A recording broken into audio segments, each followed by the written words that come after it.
All right, and that cut off just a little quicker than I anticipated. I got to tweak the timing a little bit. I actually have this really cool thing now where I figured out how to automate a lot of things that I do, such as start the stream, load things on the screen, put the timer up there, all that good stuff that happens auto magically. I can do now with the Stream Deck and the YOLO box, which is really cool. So I'm getting there, but I need to fix that timing just a little bit, so it kind of went off a little bit early. So anyway, it worked, and we've got sound, and we got tons of you online. Holy smokes. Look at the folks online, which I know some of you are saying 55. I mean, come on, Combs. Yes, 55 for me at the start of a live stream is pretty phenomenal. Thank you, Mr. Landfill, for the 5x5. Always appreciate it. I don't even have to request it anymore. You all are just perfect in chat. But we do have a really great group in chat. I'm going to go ahead and bring up the map again because that was kind of cool. Check this out. We have the map up here. And as you saw in the pre-show kind of screen, we've got lots of folks from Europe joining us. Good to have all of our friends from across the pond, as we say. And as Marcus so aptly put, I am a product of Wiesbaden, Germany. So I was an Air Force brat, as Ms. Love reminded us. So it is good to have my cousins from across the pond on here today. A bunch of you, and I know a lot of you are really interested in the topic for today, which is the Amiga Core version 1. We actually reached version 1 for the MEGA65. It's pretty cool, folks. I will say this though, I guess I should preface by saying that I have not loaded the version 1 core on my MEGA65. We are going to do that live because that's always the fun. You know what? I'm going to get rid of these because I don't need these right now. And I just hear myself talking and all that. So let's see who we have in chat just to get us started. Now, we do have a full pack show. We've got some things to look at in the gear section. We've got news items, as we always do. We got a lot of news. Believe it or not, there was a lot of news in the last 2 weeks. We got an email from Commodore we need to check on. Just a ton of things. And then we're going to go into the demo. So just as we always do, it's gear first, news, and demo. So if you're new to the live stream, we don't just dump right into the demo. We got a lot to talk about before we actually get to the topic at hand. So apologies if you weren't prepared if you weren't prepared for that.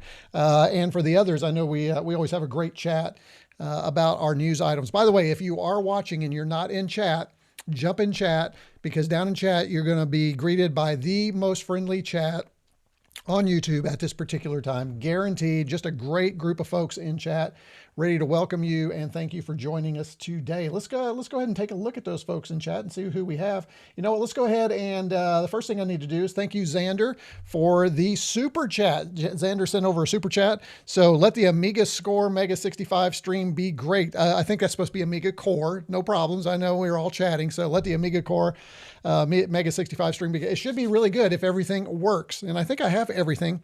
We're also going to be testing some things today with the core, which I think will be fun. And we'll be playing a few games with it as well. We'll actually have Workbench running. It's going to be a blast. I guarantee it. So thank you, Xander, for kicking off the super chat.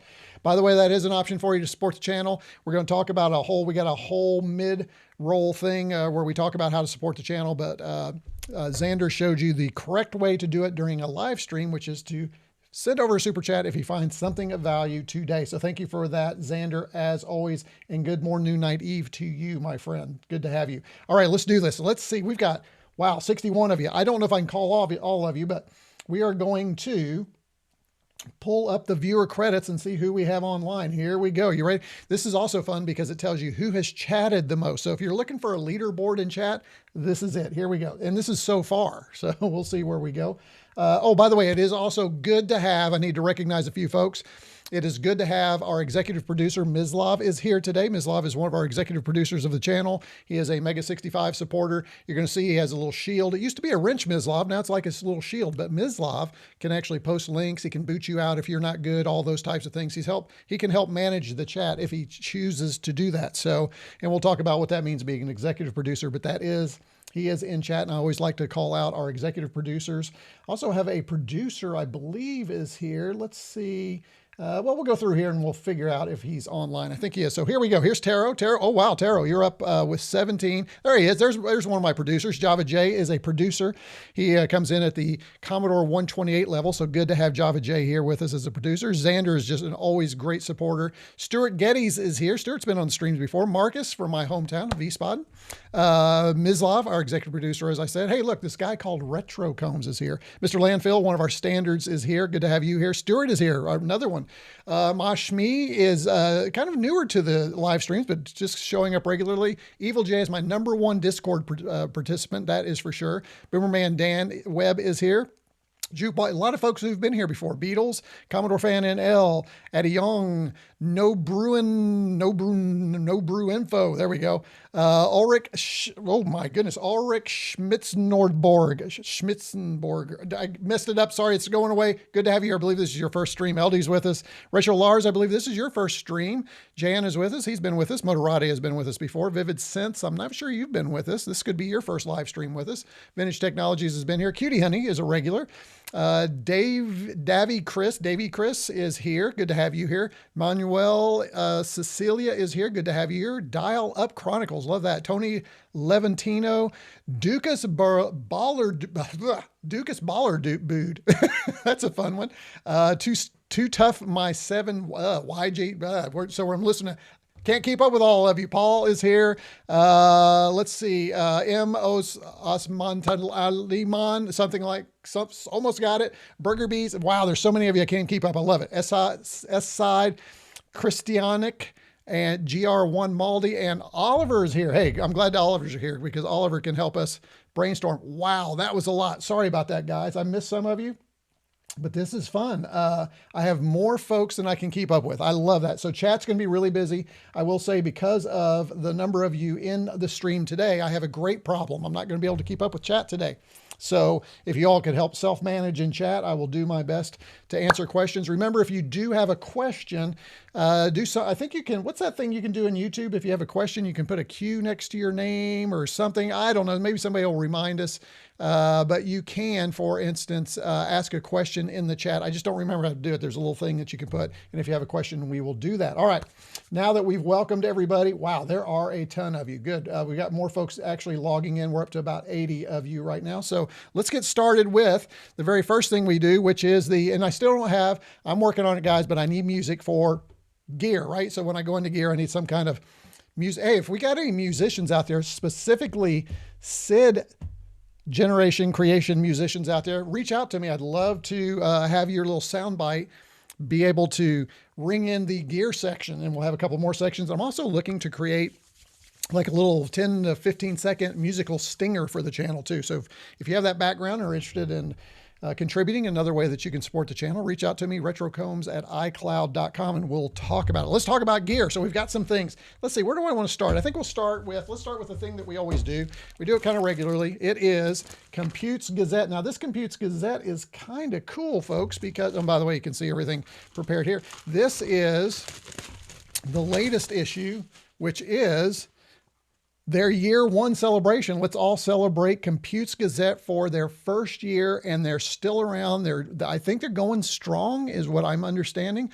I am pretty excited about Computes Gazette. As you know, I love Compute Gazette. I read them. I'm about 4 issues behind because just finding time. When I do retire, I'm sure this will be the first thing I break out of the mailbox and read, and then I'll get through them. But I am getting caught up. Good news is, as I always say with my paying gig, I do have a little travel coming up, so that should get me maybe through a couple more of them. But this is Computes Gazette year one. I thought we'd just kind of, as we always do, just kind of thumb through it. If you see something, put it in chat, something that you like. I do love, as I've always said, I love that there's actually a Commodore ad in the front. We wouldn't have had that a couple of years ago, would we?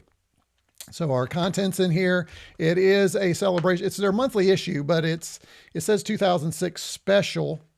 But I do believe it's their August. Yes, it is still their August issue. So don't forget, if you did not and were not able to get the printed copy, you can get the PDF. Highly recommend that you support Computes Gazette if you're in the United States. I'm not sure what the cost is. Anybody in Europe? Hey, we got a bunch of Europeans out there. Anybody in Europe subscribe, or is the cost just too high to get it to you? Or do you get the PDF? Drop that in chat. Let me know. I'd love to know.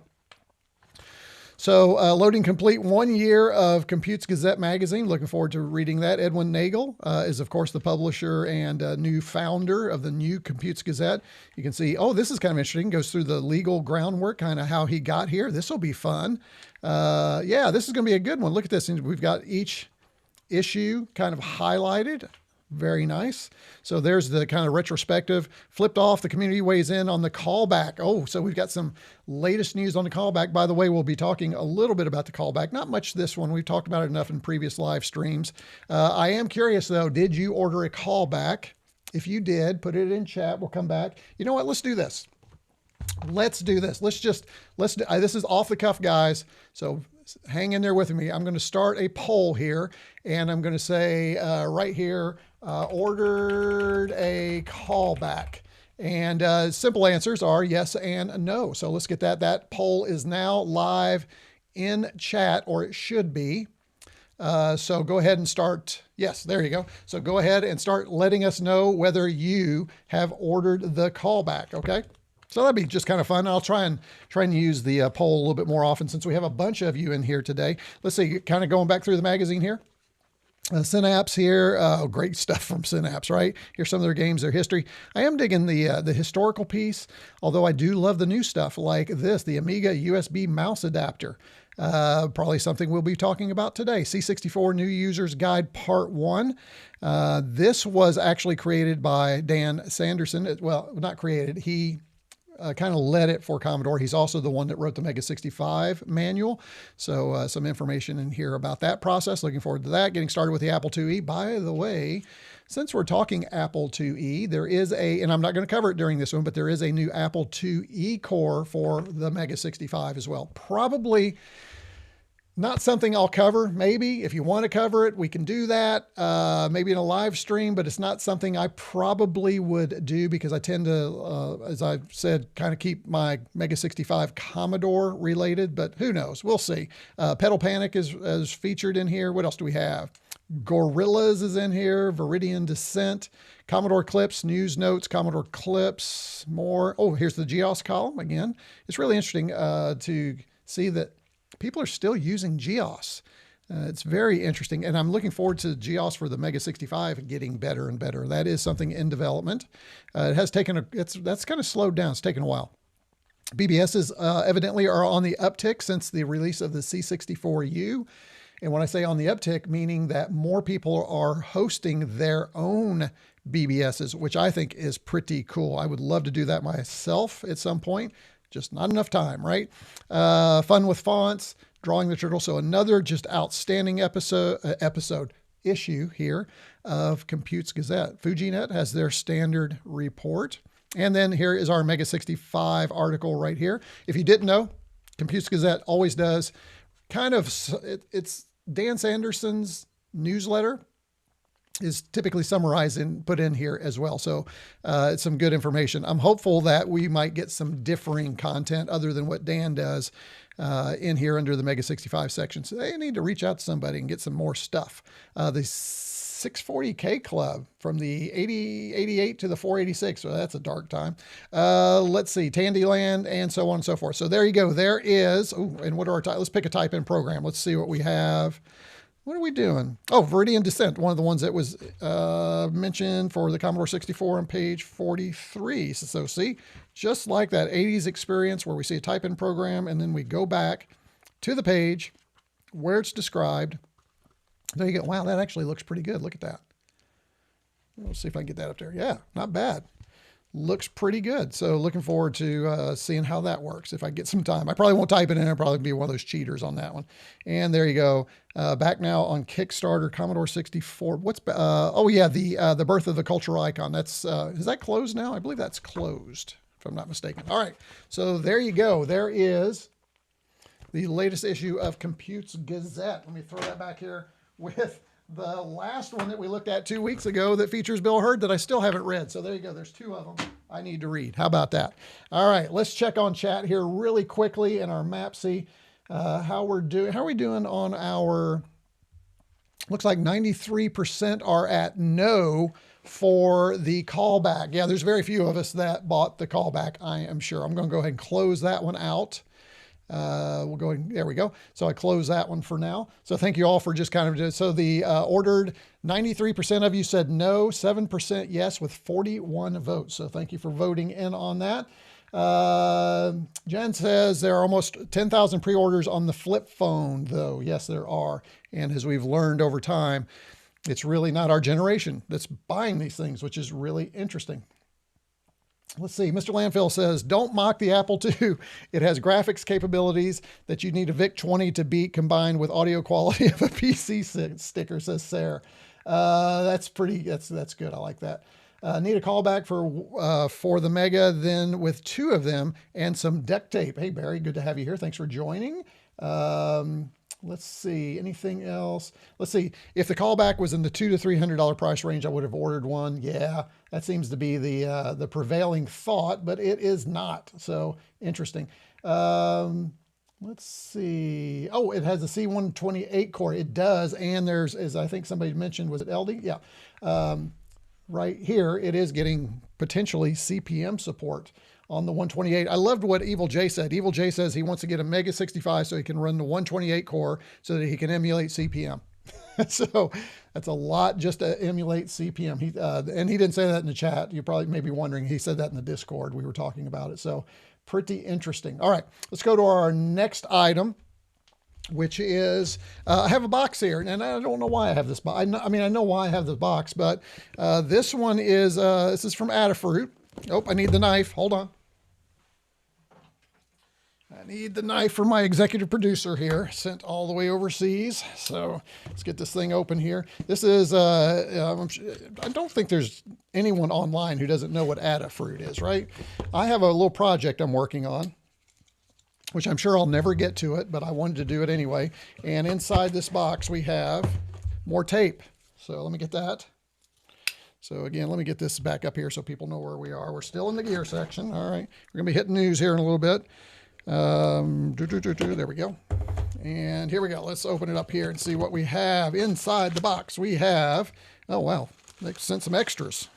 So let me pull these guys out of here. And what is this? And, oh, perfect. We have, this is a coaster, a gold PCB coaster. I did not order this. This was an extra with my order. This was included with my order. This is it's kind of nice. If I can get it out of there. There you go. Right there. The Adafruit coaster. We can set that next to our drink over here or somewhere. All right. So I'll put that over here. Wow. Hold on. That is a circuit board. All right. The other thing that is in here is this little guy right here, which is the KB2040. The KB2040 is, again, I did not order this. It was included with the purchase, which is cool. But this will allow us to do things like, and that is USB-C. Look at that. Allow us to do things like connect a Commodore keyboard to a Raspberry Pi or just different interfaces like that. So if you're looking for a project, these are pretty inexpensive, but it was nice that they just threw one of those in there. Wow, that's pretty nice. But what I actually ordered was, let me make sure I keep everything in order here, was this thing right here, which is the, you ready? The Raspberry Pi AI Hat 2. I've been wanting to experiment with AI, a local LLM on my Raspberry Pi 5. And these were available, and these are kind of pricey though, folks. I would not recommend these for everybody, but I do have a project that is, let's say, Commodore adjacent, that I've been working on for some time, and I'm hopeful that this will allow me to make it a little bit better. But along with that, you've got to have the Raspberry Pi AI camera. So I am going to be playing with those a little bit, and if you want to conjecture or guess what I'm going to be doing with these, feel free to put that into chat and we'll see if you're right. Actually, I won't tell you if you're right because I hate to announce things because if I never get to them, then I don't have to worry about it. So, so those are the things from Adafruit that I ordered. So I would love to know what you think I'm up to in the lab here with a local LLM and AI. All right. So put that in chat and we'll come back to it and check it out. Oh, wow. We are, folks, we are in triple digits. We have 100 viewers, so thanks for hanging in there with us today. By the way, if you've not subscribed to the channel, you know you got to go down there and do that.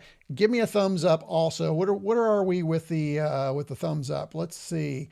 We only have 45 likes, but we've got 101 according to Mr. Landfill. So let's get those likes up there. Sure. You've got to like me, right? Come on, like me. By the way, the soda for today, are you ready? This will be one. I've actually had this before, but the soda for today is, of course, an L8, but check it out. It is the Paw Paw, right?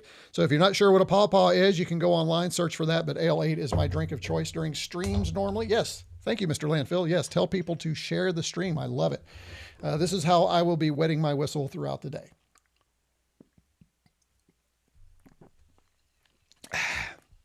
L8 really needs to be a sponsor. By the way, speaking of retro, L8 is celebrating their 100th anniversary next year. I will be making a trip to the homeland, that's for sure, and doing that. Okay, we have one more thing, and this is related to today's stream. Okay, so this is a purchase I decided to make just for the stream because it was recommended. So I'm going to open it up here. Let's see what we have here, folks. This is just for today. This is the USB for AMI. Check it out. So this is like, or similar, not like, it's very similar to the device that I have here, which is, as you all know, the USB adapter for the 9-pin DIN. This is called the Mousster. So this is the Mousster. This is another version, very similar. Now, the Mousster has been proven to work, and we'll use that today, but I wanted to see if this would work. And this is readily available. You can get these at retrofrog.net if you're in the US, which is really nice. So let's see what we have inside here. By the way, we'll also be using the tank mouse today, so that's kind of cool. We get a USB, oh, this is interesting. We get a USB-A to USB-A cable. That's interesting. I guess so we can plug directly into here. And then this plugs into your 9-pin DIN, and this plugs in. And then it looks like we have some kind of button right there. We don't have that on the Mousster. That's interesting. Must be the way that you can either set which type of device it's emulating or potentially part of the firmware update process. And then we have the user's guide there. And then we have a little Retro Frog sticker. So we are actually going to test this out of the box today and see if this works with the Amiga core. That would be great if it did. I think it does, is what I understand. I think it does, but I think in order to get the right mouse button, and we're going to talk about all this a little bit later, you actually have to make a few changes. So I will not get to that today, but we will have a working right mouse button solution for you today. And then the cable here. So we'll go ahead and set that aside. And folks, that concludes the gear section of the, see, this is where I need to hit that button again and bleep, you know, whatever, that little SID music. So that is actually really nice. Check that out. Here, let me get this a little bit closer for you so you can see this. This is pretty nice. Look at that. It does look 3D printed, the case. What isn't anymore? It seems like everything's 3D printed, but that is good news too, because that means you can probably find that online if you want a different color. Although it does look like it's glued together. May not be pulling that apart. All right.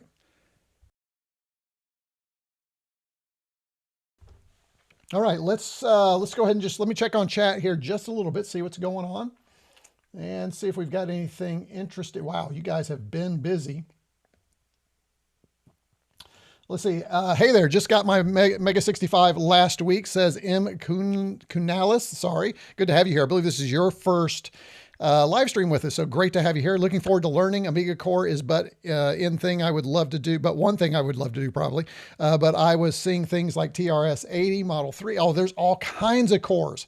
I mean, that's the thing. You can go crazy with cores, and you only have 7 slots on your MEGA65. Now, I do understand that they are working on, the developers are working on, getting a little ahead of myself. Well, I actually wasn't going to talk about it, so I'm not getting ahead of myself. Was working on a way that you could load the cores from SD card, which would be really cool. As a matter of fact, on the FPGA board, the development board, the Artix, I can't remember the name of it, that's how you loaded the core if you didn't have a JTAG. It just loaded off of the SD card. So imagine having an SD card full of cores. It almost becomes a Mister at that point, right? But you all know what I feel about emulating other computers on the MEGA65. I only want kind of more Commodore experience. And I got to tell you, the Amiga pushes that keyboard to where it's kind of odd. You got to memorize keys, and we're going to talk about that. But all those cores does not necessarily They work on the Mega 65, but it's not the best experience. I still prefer, if I'm going to use a Spectrum Next, I want the Spectrum Next keyboard. If I'm going to use an Atari, I want the Atari keyboard, and so on and so forth. So, but to each his own. That's why I love the Mega 65. You have that option. Workbench 1.3.3, also in ADF format, and you need to connect an Amiga mouse to control it. Games could run directly. You could load the freezer menu and restart the core. We're going to talk about all that. That's a good segue into this. Oh, Taro says, I actually have the CPM disc that came with the C128. That's cool. I'd love to know if it works. I have. I shared this in a live stream a long time ago, but I found this at one of the, like a local, not GameStop, but local used video games. Check it out. It is the Commodore 64 CPM cartridge. I have not been able to get it to work. And I think there were so many funky things you had to, like the stars had to align for this thing to work. But I found this and I just had to own it. It's pretty cool. It's lightly used, but eventually I'm going to get this thing working. I just thought that was pretty cool. So there's that. Huge Fine says, my left 39397. Good to have you here. Thanks for joining. A lot of first timers in the live stream today. So thank you for joining us today. Let's see. I've played Monkey Island, Turrican, Commando. Yeah, all those games. Harold Moran are awesome to play. They work well, and we're going to talk about how to swap discs and all that kind of stuff today. I'm almost getting ahead of myself. Slow down. All right, let's see. Is there anything else? I think I have I think I used to have the CPM disc for the 1581. Better days. Harold says, but I would appreciate more software utilities and games in Mega 65 mode. That allow the Amiga and 64 cores to access the network port and the internal floppy drive. More coming that way. Because I love the keyboard so much, I'd love to just have a good editor, text editor, markdown editor would be really cool on the Mega 65. Wish I were a programmer and I would program it. Let's see. Congrats on 100 views. Well, thank you, Java J. I think this is, where are we? We're at 105 right now. Yeah, this is kind of unusual for a Retro Combs live stream. That is for sure. Let's see. Hello, I am Display Boy. Oh yeah, guten Tag. Good to have you here. Let's see. Shop says, Amy to you is sold out. I must have purchased the last one. They'll have more, I'm sure. And after today, they're going to have a lot of orders for them if it works. So you're probably going to want one of those. Let's see. Let's do a couple more. Again, I'm not going to be able to get to all the chats today. I look forward after the stream going back in and checking out all the chats. So I will get caught up. If you really have something, make sure you tag me, and we'll do that. Let's see. I could. Let's do this. Let's do a Q&A. And we'll start this too. I don't know how this works, but we'll give it a shot. And I think that allows you to ask questions, but does that turn off chat? I've not ever used this. But I do have an area for chats. Let's see. Ask you questions here. Boy, Stephen can't type today, can he? You know what? I'm going to end that Q&A. I'm not sure how that works. I don't like that. So we'll wait. We'll come back to that. I'll research that a little bit. Paperclip 128 was, AKA Pocket Writer 128. I believe it was. I loved my 128 for schoolwork. Okay, let's do this. Again, man, I wish I had time. I don't have time to go into chat today. I guess that's a good thing, right? But I am kind of missing what y'all are chatting about. So I'll get caught up. We'll take some time. We'll dig deeper in chat, but let's do the news. We got a lot of news. So here we go. Dun, dun, dun, news section, whatever. Need some SID music, ad nauseum there. Okay. Let's bring up our Mac and let's get our news up here. Boom. All right. So the first thing I want to say is I need to thank, Dan Wood. Dan Wood, first of all, did an amazing job, and this is really related to our stream today, did an amazing job on snorts, fast forward. How about that? Snorts. That's what the closed caption said, is that Dan Wood snorted. I can guarantee you he did not snort during his, let me turn off closed captioning here. That's pretty funny.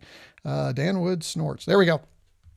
But he had a great summary of the Mega 65, but at the very end, he was kind enough to mention my channel and all the videos, and I really appreciate Dan doing that. I got and I put it on my Discord. I said, hey, we got the Dan Wood bump. So I got several new subscribers. So some of you may even be here as a result of Dan Wood's video. If you are, I want to do a special welcome. If you came in here because you heard about me from Dan Wood, please go down and chat and let me know, and we'll do special shout outs for those of you who did that. And again, thanks to Dan Wood, who was kind enough to mention me. He has so many more subscribers than I do. It was just a joy. Just a nice guy too, which we kind of conversed a little bit. So I appreciate that. This is kind of new. I located this as we're looking. This is called Tiny Emus. And these are different simulators that you can try in a web browser. Now, I typically am not like a super fan of web browser simulators until I find ones that I am a fan of.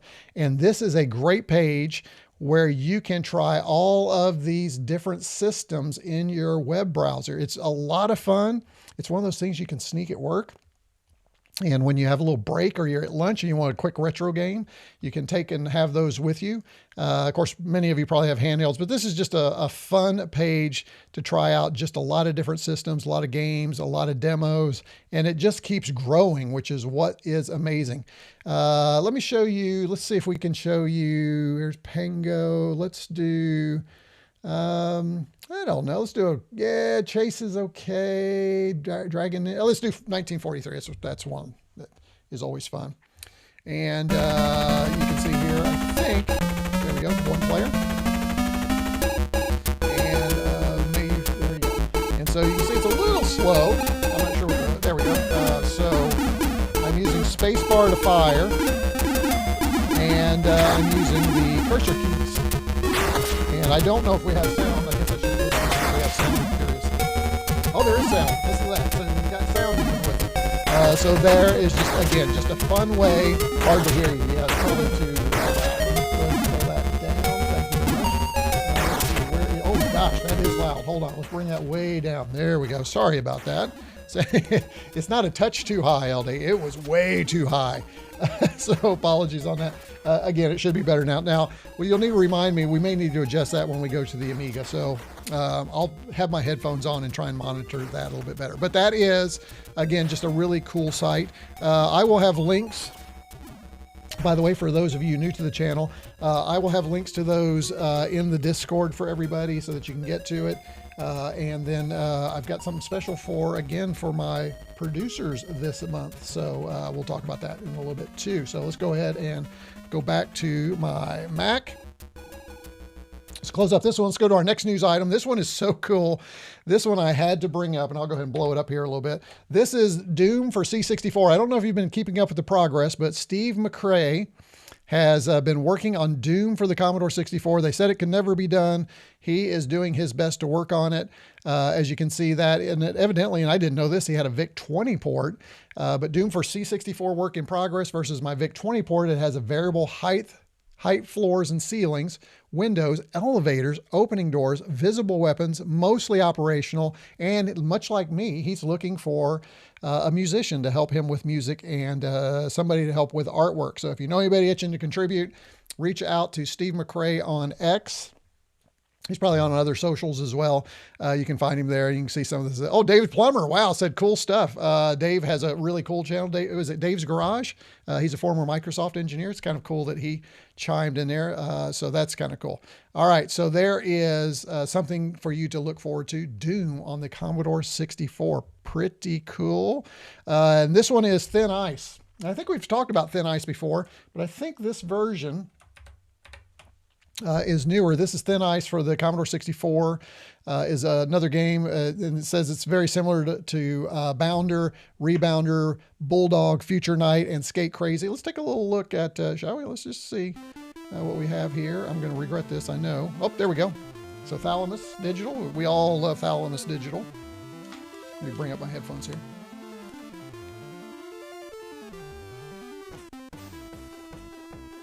Push the ice cubes to squash monsters. Oh, there we go. Yeah, just a standard kind of ice game. We've seen these before, but there is a new one. I have to say, I'm just loving what is happening with the Commodore 64 community. There are more, I feel like there are more games being released today by folks than there were back in the day. I mean, you should not have a want for games for the Commodore 64. Trust me, it's pretty amazing. Now, this one is really cool. As you know, we talk about GUIs for the Commodore 64, we always talk about GEOS. But there's this little title out there, if you've not seen it, C64 OS. And what's really cool, and this has been around a while, I had a chance to really see this and talk to the developer at World of Commodore up in Toronto, a couple of years ago, I guess, maybe almost 3 now. And he now has an app store. So similar to app stores for your phone, very similar to CommoServe. Now you can get C64 OS apps, and he's developing those and has a way for you to develop your own apps to be available. If you've not seen this, it is very impressive. He's got a little wiki browser in it. He's got an image browser. I covered this on a live stream, I guess, many years ago. Had some hiccups with it. I really want to come back to it, and I actually want to set up an install on the MEGA65. He actually, gosh, I cannot remember the developer's name right now. I'm so sorry. I want to think it's Dave. I can't remember. I should have looked it up. Should have had it in my notes. Let me see if it is in my notes. Hold on. Let me see if. Nope, I only have opcoders, unfortunately, in my notes. I didn't write down the name of the developer. But check this out. Support it. It's really cool. If you've got extra memory expansion. Greg, thank you. Appreciate it. It is Greg. Thank you, Desert Blizzard. So if you do get an opportunity to support this, this is really cool. You will lose days playing around with this, and it is amazing what he's pushing. It's almost really incredible that he went this way with it, not GEOS, which is more graphic. Yeah, Greg Niku. Yep, very good. And so it's just an interesting way to do this in a way that just seems more 8-bit than GEOS did, which is really kind of cool. But check it out. I think you will really enjoy it. It is a cool operating system for the C64 that does more than we ever thought. I think we thought a C64 could do. Who would have thought there would be a game for the PET released, but this one is really cool. Let me see if I can get this blown up here a little bit for you. There you go. This is PETSCII Dungeons and Droids. Let's pull this one up. I think you're gonna like this one. But imagine a PET game recreated that looks like this. Check it out, folks. Let me see does this one have beeps? This one should have beeps and boops. It kind of does. Let me pull it up here just a little bit. There we go. So there you go. Dungeons and Droids on the PET. And I think what's interesting is that what you're noticing, this is for the Commodore 64. There's a version for the PET. I pulled up the Commodore 64 version. I'm sorry. But there's oh, I'm sorry. What did I say? Did I say PET? I meant PETSCII. I'm missing it, folks. I meant PETSCII Dungeons and Droids for the C64. Oh man, I'm so wrong. Apologies for that. So keep that in mind. I messed that up. It is PETSCII Dungeons and Droids for the C64. I misread my note here. Okay, so, but just really cool. I was getting ready to say it looked like it was developed for the Color PET, but I didn't think anything had been developed for the Color PET. All right, and then that brings us to, and I'm going to close this window, that brings us to an email that we all received. If you are on the Commodore email listserv, as most of us who purchase is, there's some interesting things in here. I thought we'd go ahead and take a look at this.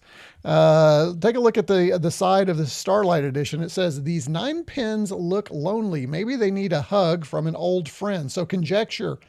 What do you guys think Commodore has in mind for these ports? Now, I know they already sell a joystick on their website. I'm going mouse. I think they're developing a mouse for the 9-pin dents. That's what I'm guessing. But let's go ahead and read on. It says, what a joyous year it has been. Oh, what's going on here? Yeah, it's all blown up. Hold on. There we go.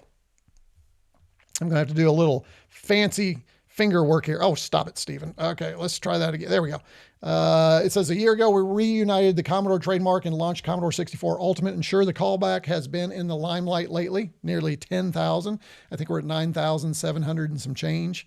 But that doesn't mean our team doesn't have other 8-bit things in the works.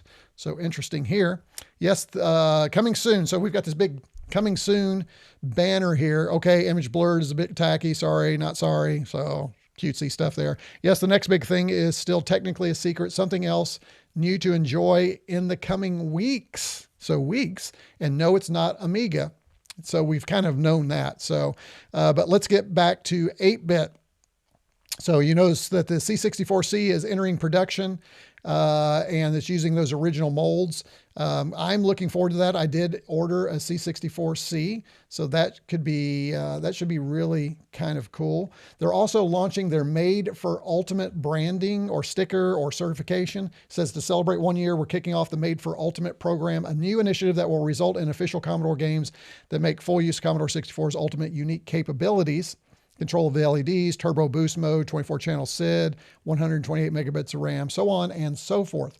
I'd like to know what you think. Would you buy a title because they've slapped that sticker on there? I kind of like slapping the sticker on there because that means maybe there's a little bit of money going back to Commodore to keep them alive. So that's kind of interesting. And then to tell us what you want, if you get a chance to fill out that survey, I think you should do that. I think that's pretty cool. We talked about this already, the documentary, and think that is about it. If you want some information on Sailfish, which is the OS for the callback, he's got some information there. And then can we just take a moment? What a year. 1 year ago today, I can't believe it's been a year. Holy cow. We completed the acquisition, bringing all the original trademarks back together, all officially under one roof for the first time in over 30 years, except for Amiga. Together, we rebooted Commodore. That's one heck of a thing. A C64 Ultimate, C64C Ultimate, callback 8020 in 1 year. And we're nowhere near done. We couldn't be more excited for year two of our reboot. So pretty interesting. Curious what you all think about we'll come back to that. Curious about their email. What do you want to see in the next year? And what do you think they are creating for those 9-pin DINs? I still think it's probably because they're going to need a mouse, and the tank mouse is, we need Commodore to create one of these again, and it would be a really good supplement for our C64C. Of course, I'm still holding out because I know a lot of you at the beginning of chat, at the beginning of the stream today in chat, were saying how expensive the MEGA65 is. Yes, it is very expensive. While we're talking about that, we'll start kind of getting it ready. Wouldn't it be great if Commodore could take this into the fold as well? And this could be the Commodore 65, and I would love to see that because I think that would help drive the cost down. I'm also really interested, as we've talked about, as we're going into our main topic here, I'm really interested in, and this would stay true to history, there was a MEGA65 education that was in the works that would lop off the floppy and just be this. Imagine Commodore taking that along with their focus on education as well for the new Commodore and calling this the educational Commodore, the C65 education unit. And then because of the enhanced processor, speeds, all those things, FPGA, all that, you can do a really interesting educational piece. I'd love to see that. And as an educator myself, I could see places where it would be perfect. So just some thoughts there. All right, let's go ahead and check on chat and see what you guys are talking about in chat. Let me go ahead and see. Let's see where are we? How are we doing on time? Hey, we're actually a little bit ahead of time, folks. So that's pretty good. I am talking kind of fast. Sorry about that. A little excited about today, and I knew I had a lot to cover. 117 folks. Holy smokes. That is a lot of folks. Don't forget super chats are available. If you're finding value in this live stream, go down below, hit a super chat because that's going to lean you into what we're going to talk about next. So let's go into chat and let me pull up some chats here. Let's see. Oh, this is interesting. I'm going for something like a Backbit Pro. That's interesting. I think the upper part of the blurry pictures is the stick of a joystick. I hope it's not a joystick. I really would rather they do a mouse than a joystick because it's hard to find a good mouse. So that would be mine. Let's see, there's a misspell and it's registered recently as a trademark. Oh, interesting. What did I miss there? So this is what I get for going back. Let's see, some of you say mouse, more joysticks, arcade R joystick is the next thing, says Hilo Zero. A joystick, says Eddie Young. A TAC2 joy, oh, the little TAC2, that's kind of cool. Gotta be a koala pad style thing, maybe. Oh, that's good back reference there, Sanjo. Good one. Hey, welcome to the live stream. I believe this is your first live stream with us as well. Question. Anyone puzzling on Perifractic's cryptic announcement for the next Commodore device? Also, Bill Hurd talked about it. Oh, did I? Yes, I need to, Jan, I need to watch that. I didn't get a chance to finish it, but is her name Sayaka? I don't watch her stuff typically. I don't know why, but it was posted in the Discord that Bill Hurd was on there. So I started it, but I didn't get a chance. And you said he actually teased it. I need to get Bill over here with us. I need to get Bill over here with us again. He pops into my Discord every once in a while. I need to reach out to him and see if maybe he might join us sometime. That could make for a fun live stream. Let me work on that. And I also noticed he was wearing his Army shirt today, so I'll pull out the veteran card and see. C64 OS is super fast. I agree. It is pretty cool. Yo, please come back to World of Commodore at Retro Combs and all. December in Toronto. We also have a VCF in November in Montreal. Now, I did not know that. I know, I think I saw Jamie was on here a little bit earlier. Yeah, we really enjoyed, we made the drive to World of Commodore, really enjoyed it. It was a great time. So my left 9397, thanks for the invite back. Did we get a chance to meet when I was there last time? Are you someone I should remember, I guess is the question. So I really enjoyed, again, really did enjoy World of Commodore. It's a smaller venue, smaller group. I feel like I got a chance really to meet people, and it was RJ Michaels was there, so it was just really cool. Doom, the game that has a long half-life. Nicely done, Java J. Nicely done. Let's see. Got a jet, no pun intended. Hey, thanks, Marion. Good to have you here. Probably not here for me to even hear me say that now. Noise. Noise. Has it been covered already? What? Oh, yeah, we already did that. So let me come back down here. Let's see. And see if there's one more thing before we go. MEGA65 price climbed to 900 pluses, Vintage Technologies. Oh, it's time to resell mine. Oh, don't resell. You'll hate yourself if you resell it. I guarantee it. I asked for games to be up to $19. Past that, it will push. Yeah, I agree. We got to be careful with how we price our games. You know, it's really cool. Most homebrews are $5 or less. I can do that. I feel comfortable doing that, and I love supporting them.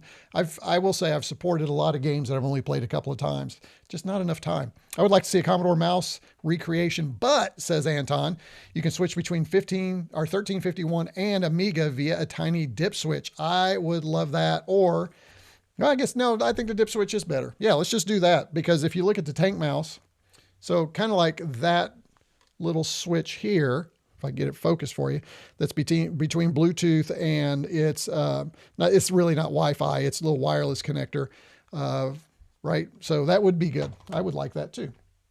Good to have you here, Anton. Thanks for joining us. Anton could probably be my savior during some of the core stuff that's coming up. Paul says C65 is registered as a trademark. No other computer is apart from C64U. That's interesting. I don't know that I knew that.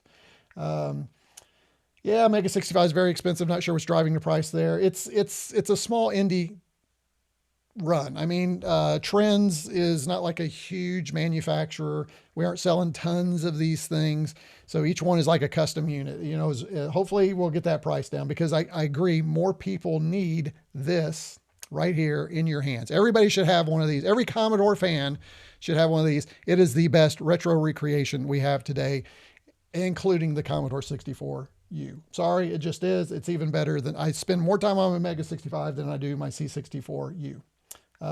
Although it's, no, it's not going to change. I was getting ready to say, although that could change, it's still not going to change. LD says it's going to be a joystick. Desert Blizzard's back with us. Good to have you here. I am with Mr. Combs. It's going to be a mouse. If they made a proper USB to 9-pin converter, it would be trivially easy to get a good mouse. True.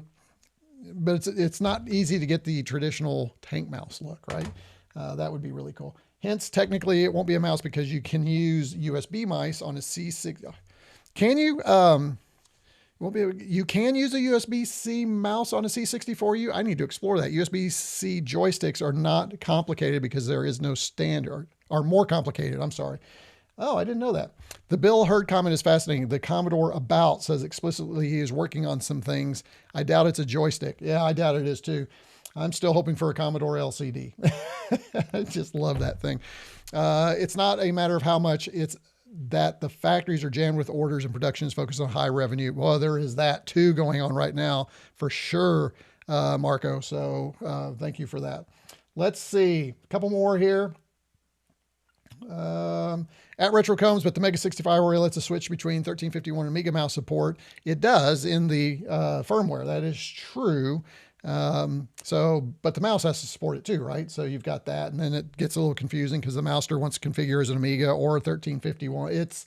It's pretty confusing, folks, as we'll find out when we get in here. The tank mouse is wireless. Yes, it does have that.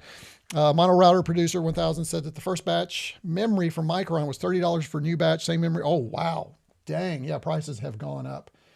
Let's see. LD says, but only if running Amiga Core. If you're running Amiga Core, you need an Amiga mouse. Okay, we're going to talk about all that's a good segue. But let's segue into this right here. Can I do this? Let's see. Is it, there we go. Let's see if it works. Oh, it does. It still works. Outstanding. Hey, let's do all that stuff you do down below. We've talked about it. We have 134 viewers. Holy cow. Folks are just interested in the Amiga Core. We're going to get to that right after we talk a little bit of business. And the business is, you're missing a lot of stuff if you're just joining the live stream. If you really want to have this chat all the time, and it's a fun group of guys, you need to support the channel. And you can do that by getting a membership down below.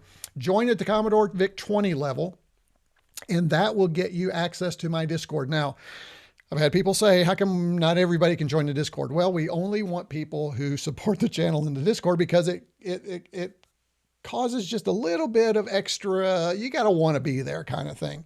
And the folks that are there are just a great group of folks. Many of them are in chat today, but I promise you, if you join, this chat room that happens here will happen there.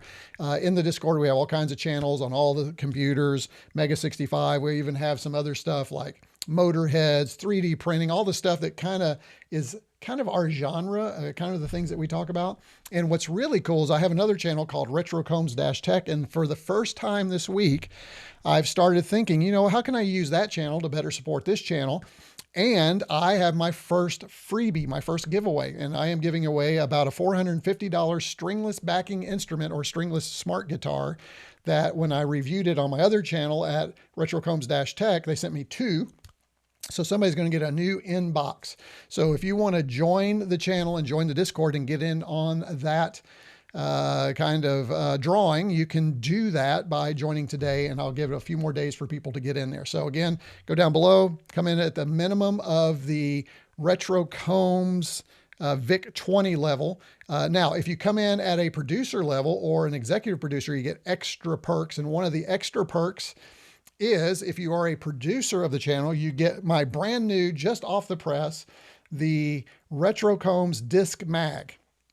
Now, here's what I love about this. The Disc Mag is pretty cool. Yes, it includes all the links, but everything that you need to get started with the projects I share will be in that package. So for instance, everything you need to get the Amiga Core running on your Mega65, you don't have to go everywhere looking for it. It's all going to be in one location for you, and it's part of Disc Mag 02. So if you come in at a producer level, that's the C128, which is the Bill Hurd approved level, or the Mega65 level, then you also get the Disc Mag. So, and again, that'll include all the files, all the links, everything you need, some additional instructions, everything to get you started on the things that we've talked about during the live stream. So lots of new things, trying to give you value for you joining the channel. And I see our executive producer sent 1 RetroCombs gift membership. Thank you for doing it. I don't know if that shows up on chat. Let's see. Can I share? No, it just shows up as nothing. So, but there is a gift membership. So thank you for that. That'll get you started. And then when you join, go to the community post under my channel and you'll find a link to join the Discord. If you can't get to the Discord, then simply send me an email, retrocombs@icloud.com, or find me on Discord, RetroCombs, and we'll get you in there. But we would love to have you. We'd love to have you join, become a member, support the channel. And I'm trying to find more and more perks all the time for being in there. I'm going to start asking when I review things on my Modern Tech channel for 2. Every time I ask for something, I'm going to start asking for 2 so that I can give 1 away to all of you. Now, the other channel, those folks aren't in the Discord. I don't have a way for them to join or become members. So this is really for all of you, the Discord. So for now, anyway, we'll see. I don't think we will. I don't think we want those yahoos, those modern yahoos over there. So good to have you all here. Let's see, Cutie Honeys, it's going to support, trying to support via PayPal. Wow, I had to select PayPal a second time, and PayPal caught that it was the second time and connected to the oh, Cutie Honey. So Cutie Honey, let's do this. I will tell you this.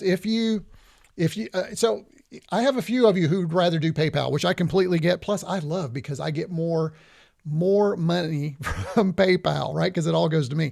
I file it on taxes, but that's a whole different accounting story, right? But here's what we're going to do, Cutie Honey. Send me an email to remind me at RetroCombs. And, or if I've already done, have I already done it for you, Cutie Honey? I don't remember. Anyway, we will get you in the Discord. If you choose to do a PayPal donation, I will get you in the Discord today as well. So yeah, I love this, right? Woohoo, free swag. Gotta love free swag. I'm gonna try again to do more of that kind of thing, because I know that just makes it fun. And so it'll be a random drawing. All right. So there you go. There is, you missed the first message. I did. Oh, shoot. It probably did. Would not surprise me. Let's see if I can, wow, I had to select. Let's see if I can't sort by person, unfortunately. Let's see if I can find your picture here.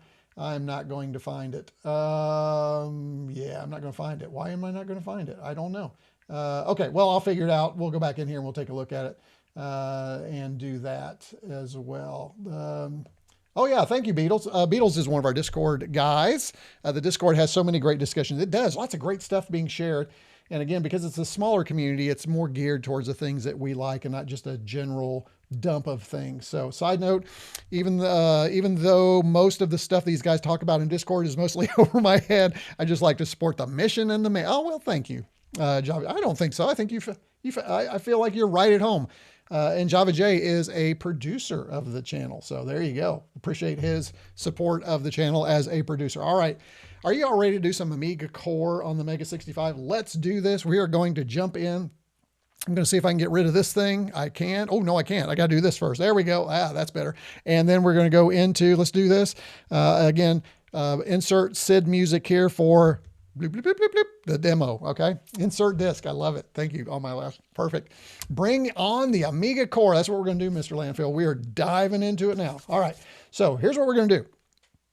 First thing is, of course, we have the Amiga. Let me show you some of the things that we have here, and then we're going to talk about it as we go. The first thing we're going to do is we're going to boot the Amiga core into the alpha version. I want us to level set.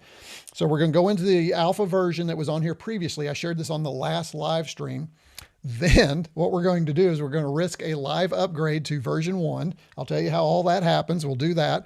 And then we have, unfortunately, I do not own an original tank mouse. Those things are like gold. I cannot find one. I want to find one. I can't find one. If anybody out there knows where I can get one, let me know. But I do have the tank mouse, which we will use. I also have the SCOM Commodore Amiga mouse. So this is a standard Amiga mouse. This is for my Amiga 600. We will try that. So we have that mouse. And then we have this Senda mouse right here, which I know works with a lot of different things. It works well. And I use that with the Mousster. So we'll try that, and we'll plug in the Mousster and use that as a mouse right there. And then what we'll do is I also tried to use, where is it? Right here, the tank mouse USB adapter. And I, for the life of me, cannot get this to work. I don't know why. I've looked for firmware. I'm really struggling finding firmware for the tank mouse. The upgrade, this is one of the very first models, and I know they've changed hands, who sells them and all that, but I cannot find the upgraded firmware for it. And so this isn't working well. So what I did was I just pulled out the wireless adapter out of this, set this aside, and I used the tank mouse with the Mousster. And you know what? It works fabulously. This works perfectly. I'm going to show you that when we get to the version 1 of the core. For now, we are going to plug in our SCOM Amiga mouse right here. And then we have a joystick. So we have the nice and clicky Competition Pro joystick. So that's ready to go. And I think we'll just set this aside. Just know that this works with the Mousster as well. We might come back and check it if you want. I will also tell you that in order to get your Mousster set up, you are going to need a USB drive. And we'll talk about that as we switch over to the Mousster and go through that. All right. So let's see if I have enough room here. Let's see.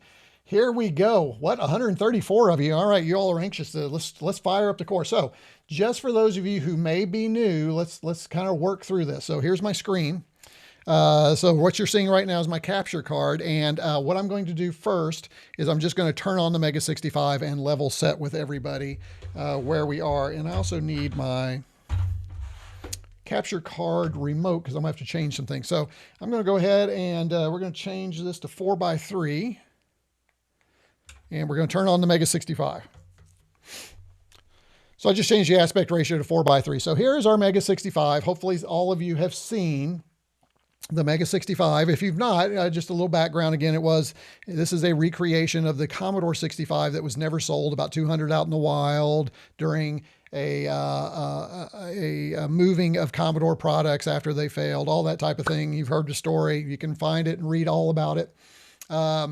And what is nice about this machine is not only is it a MEGA65, but you can go 64, and there is a Commodore 64 mode. Now, it's barely compatible. I think they like to say like 80% of things are compatible, that type of thing. So what had happened is the community decided that they were going to use the Mousster core. So there's a conversion program for Mousster cores to the MEGA65. So that's why we're seeing all this great development of cores, because you can take a Mousster core. Again, there's some development software, and this is beyond my scope. So I know we've got some developers in the chat, so feel free to, add in. Oliver says 79%, not 80%. Okay, gotcha. If you guys want to add, but there's a set of Mousster tools to convert those Mousster cores to the MEGA65. And that's the start point that people have been using.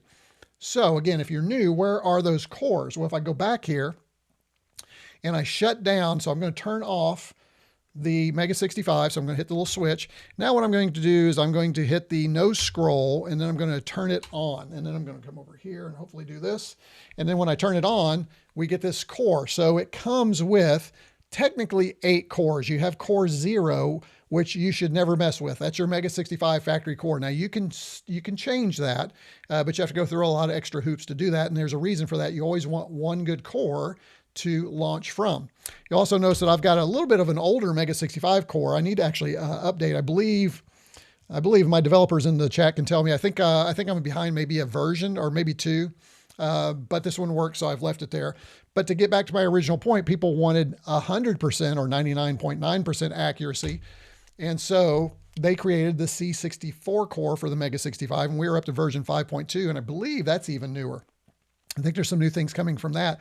The big new thing about the MEGA65 Commodore 64 core that's coming is they're working on the ability to actually access the internal drive, which is not an opportunity right now in the C64 core. So pretty cool. We've had a Mega PET core. So if you want to emulate a PET on the MEGA65, you can do it. The VIC-20 is an Alpha 3. I believe it's an Alpha 4 now.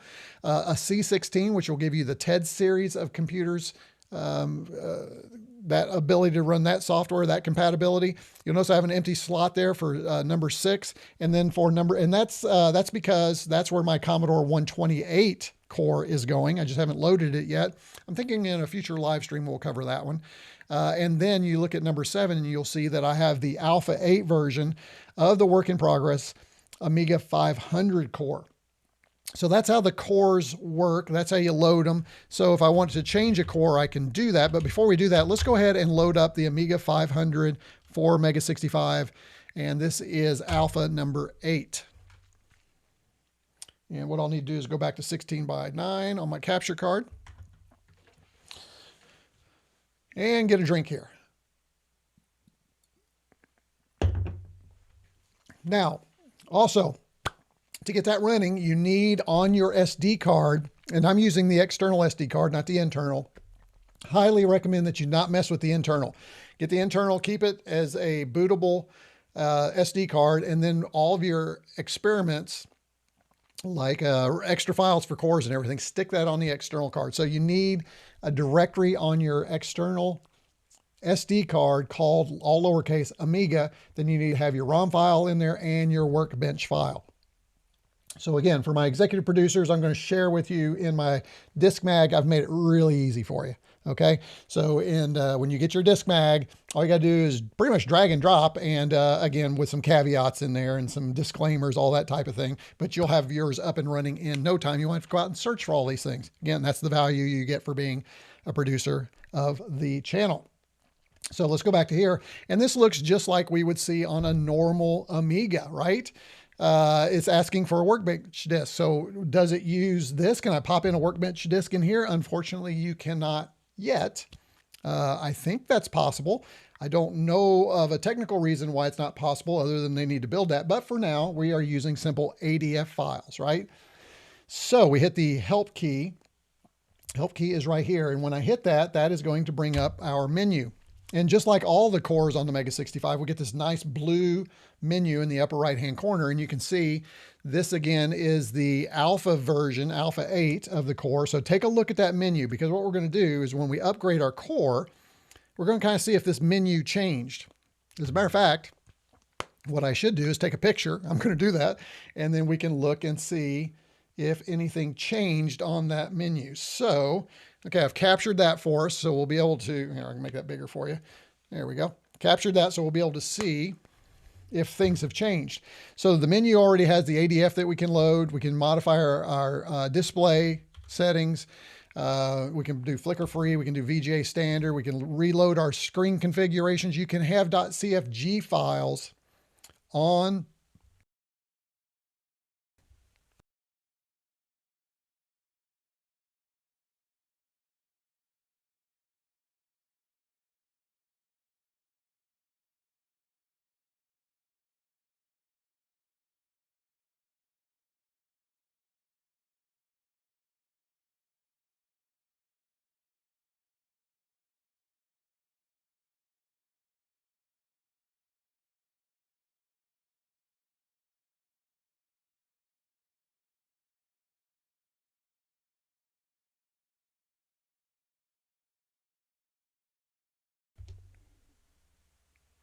Am I back? Hold on. Now I'm confused. Oh, I think I'm back, right? Give me a 5x5, somebody. Let me make sure. Oh, I can tell you here. Am I back? Yeah, I'm back, right? Yeah, you can hear me. Somebody give me 5x5.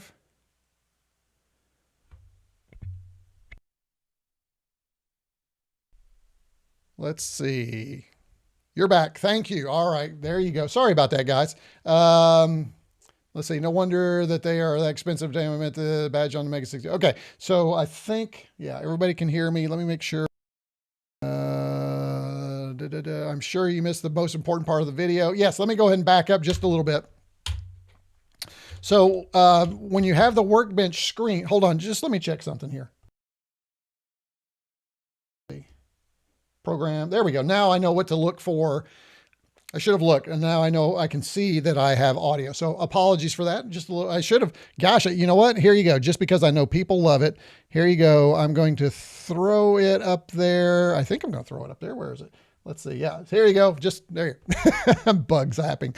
That's it. So there you go. So bug zap away. So back to the menu. When you have the Workbench screen there, you always have to load. Typically you would insert a floppy right into your MEGA65. So we're going to come back to here. We're going to go to ADF. You'll notice that I have a little tip for you. I put an exclamation point on the name for Workbench, just so it would be the first thing in my list because it's alphabetical. So if it weren't, I would have to scroll all the way down here to Workbench every time I shared this with you. So I just put a little exclamation mark. Again, that'll be a little tip for you, and you'll find this in your disc mag for my producers. But we do have some games that we're going to try. So as you look at that list, let me know which games you want to try. We'll try a couple of these as we go. And these are like some of the top, like 20. There's a couple of multi-discs in here, which are good. But we do need to remember, folks, that this does load in real time. So it does take some of these titles a while to load. All right, let's go ahead and load up our Workbench so that you can see what it looks like. And what's really cool is as soon as it loads the disk, I don't have to do anything. Just like on an Amiga, it automatically takes off once it gets that disk image and starts to load. So we'll go ahead and get rid of our menu here.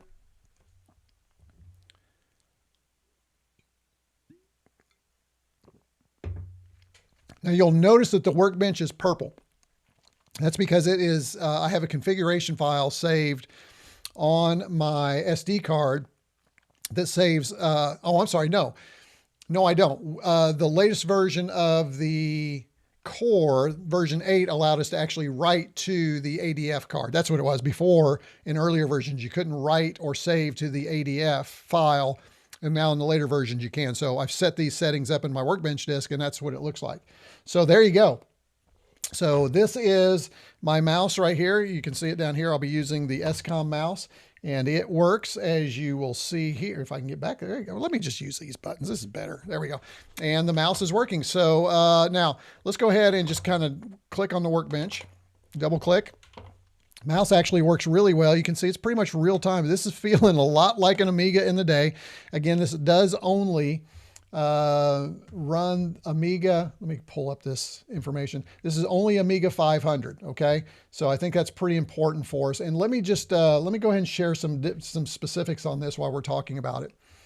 So PSCII 2002, we need to give him all the credit for this core. He is the co-author and maintainer also of the C64 core. So no one new to this transition of cores. As a matter of fact, I also believe, and my MEGA65 folks let me know, he's also the helps maintain, one of the maintainers for the Mousster conversion. Sarah wants to know OCS or ECS. No, it doesn't have either of those. So we'll get to that eventually with another core. But so he's the sole author of the PSCII 202 is the sole author of the A500 core. Again, port of the Mousster Mini MIG core. He, as he wrote to me, he said he's standing on the shoulders of Dennis Van Veren with Mini MIG, the MIST team and the Mousster team. So he really wanted to thank them for their support. There's also been some confusion about Kiwi working on this. Kiwi didn't work originally on the A500. However, eventually, PSCII 2002 says he will eventually move it over to him, and they will help maintain it along with him. So again, want to thank PSCII 2002 for this core. We really have to help thank him for that. So yes, Oliver, as I just mentioned. So keep that in mind. Good stuff there. Again, the core itself is an Amiga 500. So there's no ECS, no AGA. So it's not going to have any of the features that a Commodore Amiga 500 didn't have. All right. So it's truly a Commodore Amiga 500. The other thing it doesn't support right now are .lha files, those hard drive files. Now, when we get that, that's going to be pretty amazing. So, but for right now, remember, the only thing you're going to be using are ADF files. Okay. So, and that's what we have here. So a little bit about the mouse. Of course, you can double click and your utilities all pop up here. So we can, again, real-time stuff here. So that's just like it was coming off a regular floppy. We can pull up our clock here. You all are familiar with that. We can click and we can drag. Now, what's not working here, if I go back to here, if I right click, I should be getting a menu up here. That does not work. So what you have to do is you have to hold your, and I'll show you what I'm doing here. You have to hold your run stop, and then that's actually going to be your right mouse button. But we're going to fix that with the Mousster when we get to the version 1 core. Actually, it's fixed now, but I'll show it to you when we get to the version 1 core. So when we come up here, I'll hold run stop, and you can see now I have my right click menu. So that is available there. So if I wanted to redraw the screen, for instance, I could do that, let up on the run stop key, and that executes that. So that is the way that we can do that. We also have a couple of keyboards here. If we hit Control, let me see, Control Mega and Restore, that will be our reset. So if you may remember, it was, what was it? Was it Control Left Amiga, right Amiga, I believe, was reset, but that's how you can do it on here. So again, that's where that hinkiness is with keyboards. I don't have Amiga keys, so I'm kind of using a Commodore keyboard to emulate an Amiga. And again, that's just where it gets weird. I'm okay with it. I'm not as okay with it as I thought I would be. I'm getting more used to it, but I just hate not having Amiga keys. So in some ways, I just want to go back to my Amiga computer when I'm doing these things where everything's supported. But that doesn't, for now, this is what we're highlighting right here. All right. So now what we're going to do is we're going to rip off this alpha core and we're going to version 1. All right. Are you guys ready for this? Oliver says, remember, we are doing this in our free time. Retro Combs probably makes more money with the MEGA65 than the developers do. I probably do. Probably so. Actually, I don't know what you all make. I can't say that. But one of the things I will say is I do appreciate the MEGA65 community letting me be a part of them and helping promote it. I kind of consider me the user guy out there who just loves the thing and promotes it. I'm like, what do we used to have? We used to have like brand, what do we call them? Brand guides or whatever. I'd love to do that for MEGA65 if I can do that. Anything I can do to push it, I'm happy to do it. And again, there are a lot of people in the chat smarter than I am even about the MEGA65, but this is why I love doing live stream. Fanboy, there you go. This is why I love doing live streams, because I learn so much more about them doing this with you and with the developers in. All right, let's get this core updated. So I'm going to power off. I'm going to hold the no scroll. Boom. Oh, let me show you one other thing first. Before we do that, let me go into the alt. I'm going to show you a couple of settings in alt that I have set up here. Because some of you ask, how do you configure your Mega for the mouse? So here are my settings in case you need to set up. But so you do need to go into your configure your MEGA65, and these are my mouse settings. So I would go ahead, if I were you, and go ahead and take a picture of that. You'll notice I'm on normal for what I'm doing today with the Mousster and the joystick. And this is also with the regular SCOM mouse, okay? So that's where my settings are right now, all right? So then let's go back in here. Now I'm gonna hold no scroll, power up. We're gonna get back to our core menu, and we are going to now flash Core 7 with the latest version. Let me get rid of that little strip down there. There we go. And so I'm gonna hit Control on my keyboard and 7. You can see those instructions down there, right? So Control 7. And what I'm going to do is I'm going to erase the slot, number 4. So we're going to go to Shift F3, which is 4. And we are going to, let's see, flash the slot F8.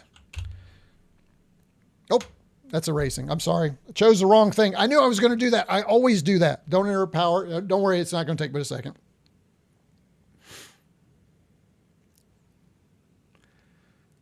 Okay, okay, it's erased. Now we'll press any key. All right, now we can load our new one. So I guess I did do that all right. So we'll hit Control F7. And then we are going to load a core. So we hit F3, scanning our directory. And you can see that up there. And I'm sorry, my face is over it, but you can see it's a core file. What I love now is that they actually have some additional information. So it tells you it's the core file, Amiga 500 for MEGA65 version 1. Yeah, erasing won't hurt, but unnecessary. Thank you. No, I knew when I hit it, I didn't need to do that. I always do that. Daggone it. So what we're going to do is we're going to select that one. And now what we are going to do is flash the slot. So now we'll go up to F8. And now we're loading the core. So it's loading it up into high mem, and then it's going to burn it down to the core. And let's see what you guys are doing in chat while that's going on.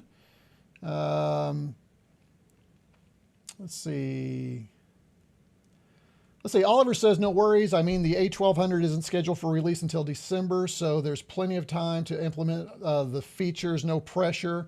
Oh, so talking about the A1200, yeah. This is a much better solution than the A1200. I mean, it'll be fun, but this is better. Just going to say. The nice thing about the A1200 will be the working keyboard and the look of the case. Yes, the keyboard will be nice. Again, you know, makes you wonder if we could somehow use that keyboard for other things. I have to think about that. Why do you erase the slot first? Can't you just overwrite? Yes, you can. I made a mistake. I apologize. You don't have to actually erase it. So, all right, it says core was successfully flashed. Press any key to continue, and then we're going to have to power cycle probably. Oh, no, where you can't. It didn't have to. Let's go into 7. And let's load version 1. All right, let's see what happens. That's a good sign right there, folks. That means it's probably working. Let me get rid of my little thing here. All right, there we go. Should be. Let's go ahead and pull up our help. And doesn't look like we've got a lot of difference in our menu. Menu looks the same. I thought version 1 gave us a different menu. Let me just look here real quick. Let's see. So reviewing looks like everything The on-screen menu is a new one right here. This is new. We can change the screen, so we can make this a little bit smaller, for instance, if we want to. So maybe make that 89% if we wanted to. You can see that there. I don't know that we would want to do that on this screen. Looks like that is different. Everything else, oh, here it is, slow RAM.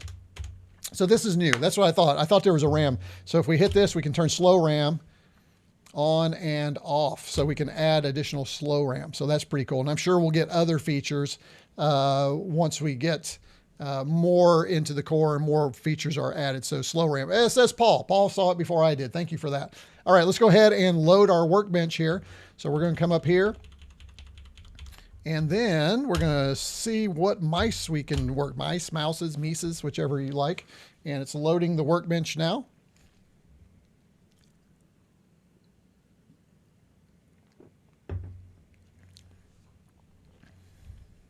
I assume nothing will be faster.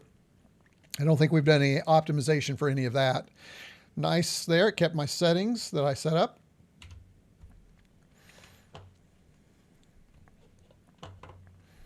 Okay, we'll let it finish loading here. Now, the nice thing is, and I've been testing this, we can unplug a mouse and plug a mouse in, and it should just, we don't have to keep rebooting, so we'll keep doing that. Let's see. Wants to know if yeah, this is what, I mean, this is version 1. Yes, it is. Absolutely. So this is that one. And an emulated package. It's not really emulated. It's actually configuring the FPGA to be the actual circuitry found on the original Amiga. So it's better than emulation. It's kind of cycle accurate stuff. So good to have you here. Thanks for joining us on this live stream. So no FPGA, bitstream, or core as we call it. Thank you, Oliver, for sure. So yeah, I'm glad folks in chat are keeping an eye on chat for me, because it's hard for me with how many? 154 of you. Holy smokes. Thank you all. Again, we only have 97 likes, so get down there and do that thing. We've actually got 2 new members, so I'm looking forward to seeing who our 2 new members are. Thank you for the 2 new members to the channel. Don't forget you can join the channel and you'll get all the kinds of fun stuff. Look forward to seeing our 2 new members in our Discord too. That is awesome. By the way, we have a great MEGA65 chat in our Discord as well. It pulls the announcements from the main MEGA65 Discord, and then we have smaller conversations about them, and then we share some internal things. Like a lot of people knew what was going on with my stream today before I started. So again, just another reason you might want to become a member to join the Discord. So thank you to our 2 newest members. I wish I had an easy way to figure out who that is. Let me see. Will it tell me who those people are? Yeah, it doesn't tell me. That's kind of odd. Let me see if I can go to viewer activity maybe. Let's see. Nope. Can't seem to see who my 2 newest members are. That's a break. So maybe I'll be able to figure out here in a minute. But anyway, so now we're back here. Now this, I assume, let's see, right mouse button still isn't working. Okay. So I can click the right mouse button all I want, and it's not going to work, but everything else seems to be working. So what we're going to do is we're going to go and I'm going to show, now we're going to work through the whole mouse situation here. So this will not work with the right mouse button. I don't understand the technical reasons. That has something to do with the pull up or something, a resist. I don't know. Somebody in chat, one of the developers, tell me, because I want to learn this. I don't understand why this right mouse button isn't working, but when I configure a Mousster properly, which is this one right here, it does work. So here's the Mousster. I want to talk a little bit about the Mousster. So here's what I had to do with the Mousster. And all of these directions will be in the disk mag. And also Dan Sanderson has a great set of instructions on a MEGA65. I can't even think this morning. Not a BBS, but a chat room. I can't remember what it's called right now. I'm trying to remember the name of it. I can't remember the name of it. I apologize. I don't think I have it either. So what you have to do, first of all, if you have a Mousster or you can get a hold of a Mousster, you need to make sure you have the latest firmware. It does require the latest firmware, okay? And then what you have to do is update that firmware. Now, in order to do that, you need one of these. And you need to, and this is very important. I ran into a lot of problems with this. This has to be formatted as FAT32 as a master boot record. Now, typically that's the default. On my Mac, it wasn't the case. So I had to take it over to a Linux box and reformat it, and then everything worked. I don't know why it didn't work on the Mac. I have no earthly idea. Something, it just didn't like the bits, bytes, and boogity boogity that it was doing. So once I did that, I dropped the firmware on here. I put this in here like this, and then I plug this into the MEGA65 and I power it up. And then what this does is this automatically pulls the firmware from here and updates it. And you'll see it'll go flash, flash, flash, flash, lots of flashes, and then it'll go into what we call the heartbeat rhythm. It'll go boom, boom. And so then you know you've got it. So then you turn off your MEGA65, you pull this out, you take this back over to your PC, Mac, Linux, you remove the firmware. So this has to be completely empty. Don't have anything on it. Then when the firmware is off of it, this is still plugged into your MEGA65. You plug this back in, you turn on your MEGA65, and then there is an INI file that's copied from here to here. Once that's copied over, you turn it back off. It's a process, folks. You pull it back out, you put this back in your PC, and then you modify the INI file. There's a switch in there that you have to switch, and you need to tell it what kind of mouse you have, and you need to tell it that it is, I think I might have this down. Let's see. Might have, did I write down what it was that had to change? I did not. Why didn't I do that? That would have been really smart if I'd done that for you. But again, it'll be in the Discord and in the newsletter, and there's directions. Dan has it out on the Discord as well. But then once you make that change, you save back to here, MEGA65 turned off, you plug this in one more time here, you turn on the MEGA65, and then it copies the INI file from here over to here, and then you can pull this out, and then everything is working. So hopefully, if I've not messed anything up, what should happen is I'm going to plug my wireless adapter for my tank mouse in. It is a 2-button mouse, as you'll see. I'm going to turn this over onto the wired connection, or the wireless connection. I'm going to plug this in, and I'm going to do it with it live. It's not going to bother it. I've done it many times. I know people are going to go, oh, don't do that. It's fine. Trust me. Just don't do as I say, okay? So now you can see a little light pop on. Now we're going to go back over here, and our mouse, you'll see it is working. And I am using the tank mouse in wireless mode, which I just love because it feels like an Amiga mouse, right? And when I come over here, you'll see that I can double click on my Workbench. And to prove everything's working, and hopefully it's working, I'm going to load the Boing here. We'll get that going. There we go. Now, something happened. I don't know what, but if now, when I hit my right mouse button, I can do the 2 buttons right here. I can pull it down, and then you can see our Boing. Is that really loud? So now I'm pulling down with 2 buttons. Let's see. I don't hear that. I should be hearing it. There it is. Perfect. All right.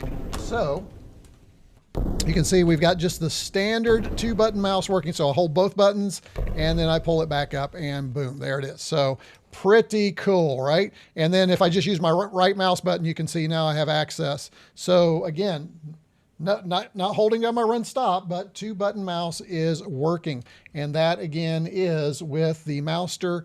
And here again, those of you lucky enough, you'll have all the instructions for how to do that. It'll be great. Now, I do want to try something though. Remember, we just bought the new thing.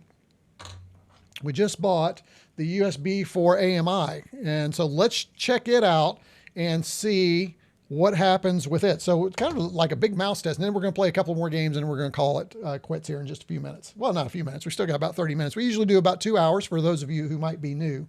So also, I was checking again to see if I could figure out who joined. So I don't know. If you just joined, do me a favor, pop that in chat and say, hey, I just joined as a new member. Looking forward to getting to know you. I'd like to celebrate that just a little bit. Okay, so let's go ahead and try the USB for AMI and see if it works. Let's use we're going to go ahead and use just a standard mouse because that's what it's designed for. So we're going to get just a basic old generic USB, which for generic USBs, I really like this mouse. I'm not going to fib to you. Let's see, let's plug this in. And now what I'm going to do is I'm going to take and plug this in down here. Let's give it a shot and see. Goodbye, Mousster. And hello. USB to AM. Oh, a little light there. That's kind of nice. All right, let's see what happened. So, all right, the mouse. Oh, look at that. Mouse works. Very good. Wow, it's working really well. Looks like that's working. Let's see if our right mouse button works. Oh my goodness, our right mouse button works by default. Holy smokes. I thought I was going to have to configure that. Folks, huge fan already. Get the USB for AMI. I don't get anything. I'm not supported. They're not supporters of the channel, anything like that. I do understand that they're out of stock, what we just heard, but outstanding, just out of the box. Everything worked with a standard USB mouse. Look at that. So can I pull back my, let's see. Yep, there it is. Look at that. Outstanding. That's an even better solution than my Mousster, because the Mousster I had to mess around with. So I am really excited to tell you that this was just an outstanding purchase. So the USB for AMI, I got the wireless adapter. We're going to plug that in.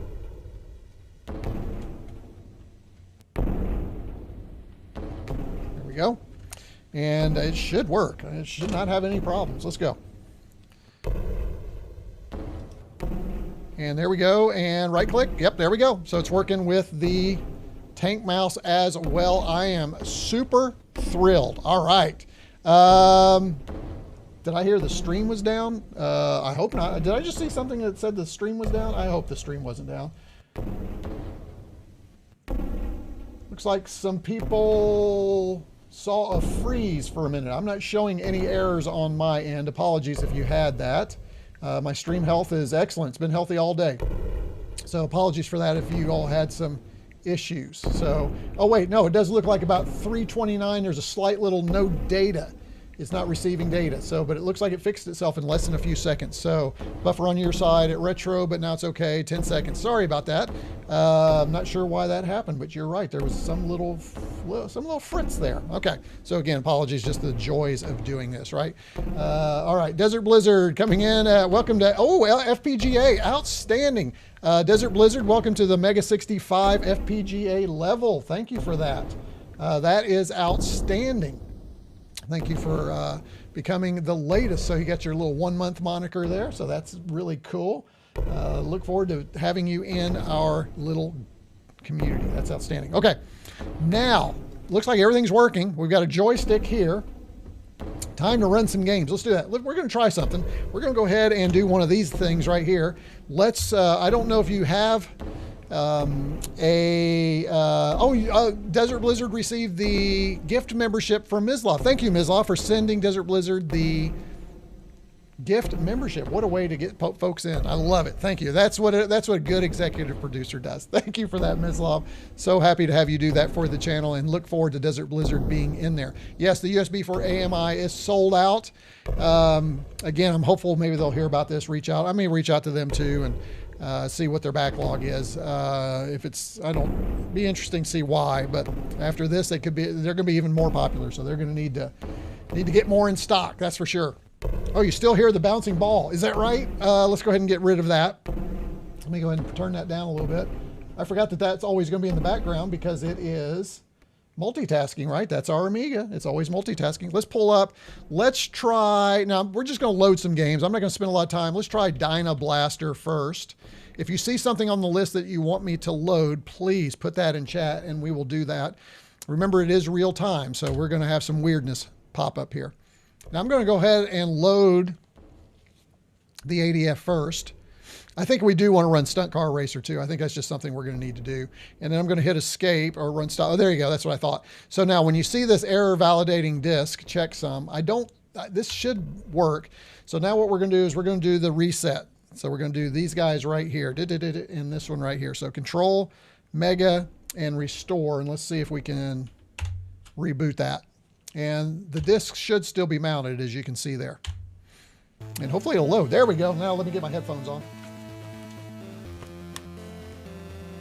We'll get just a little more sound here.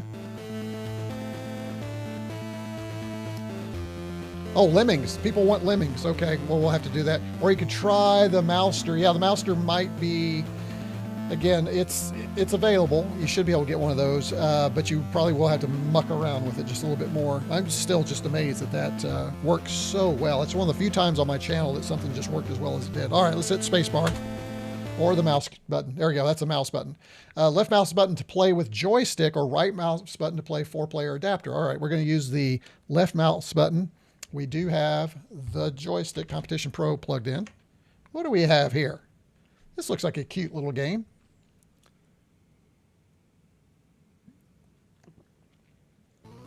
Paul says he once stopped in office for about an hour with Lemmings. Yeah, right? Looks like Bomberman. I think it's very close to Bomberman, right? There we go. Start game. Let's see what we have here. Oh, this is cute.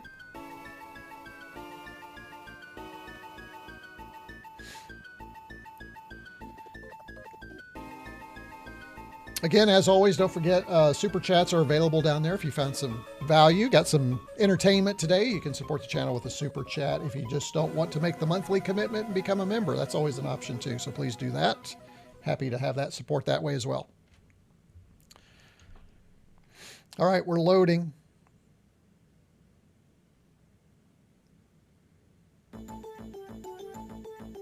Round one. How's the sound, guys? Let me know if it's too loud or you think it's about right. All right, so I believe, if I remember, drop a bomb and go, right? Is one way, and then if I go in here, then I should be able to drop a bomb and get a bunch of those out, and then I've got to stay away from these guys. I was hoping I'd get him while I was there. There you go. Take that, dude. Oh, thought I'd get him. Let's see. We're going to see if we can capture this guy.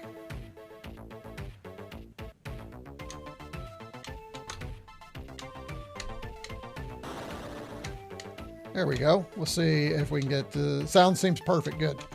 Oh, that was stupid. Let's just go down here and see if we can find out what we're trying to get a hold of here. I don't think we can lay more than one bomb at a time. It's one at a time if I remember. Let's go in here and see if we can do this. And then we're actually looking for ways out, I believe. And I think it's random every time. Let's see. Let's get rid of this guy. He just keeps going back and forth. There we go. That should, hopefully. There we go. And let's go in here. And we'll play just one level of this. Hopefully I don't die. How many bombs do I have? Plenty. Let's get this guy.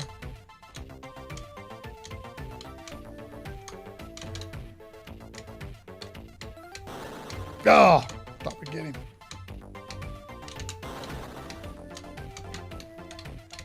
Uh-oh. Not very smart, Combs. Maybe? There we go. All right, and then that revealed this right here, so let's drop a bomb there. All right, grab that. And now we just need to find, we've got 2 minutes. Not there. Let's see. Let's try not to waste our bombs. Let's try and do 2 at a time here. Nothing there. Wow. Let's try it down here. See. It does support more than 2 controllers. As a matter of fact, there is Jim has a quad supporter for it, so that is an option.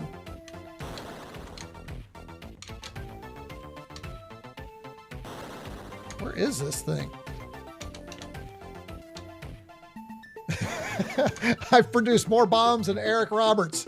Thank you, appreciate that. That's a good 80s reference right there, and absolutely accurate too. What is going on? Where is the exit for this thing? Wow, this is odd. Usually, oh my, I've got 1 minute. Surely it's not all the way up here. Oh, there it is. I'll be gosh darned. There you go. All right, so there you go.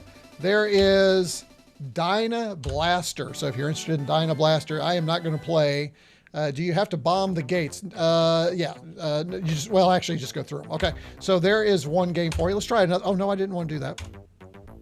Accidentally hit return twice. Hold on just a second. So I saw Lemmings. Do I have Lemmings in here? I do have Lemmings. So let's go ahead and load Lemmings.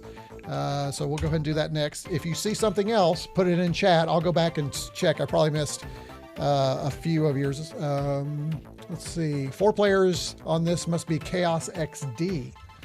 Let's go down here to Lemmings. This is 2 discs, so you know what's going to happen is we're going to have to suffer through it. So maybe I get caught up on chat while this is loading. We could do that. That'd be a good opportunity to check in on all of you and see how it's going. So we'll go ahead and run stop restore to escape that. Control mega restore to reset. Ooh, is it going to go? Yep, it's working. Okay, let's go ahead and see what's going on here. Had more bombs than Eric Roberts. That's that. You win that. You win my favorite chat for the day. Let's see. Let's see. Let's go ahead and hit. So true, I'm only a user and have huge admiration for all core devs, for sure. The Desert Blues received a gift membership. We talked about that. Sold out.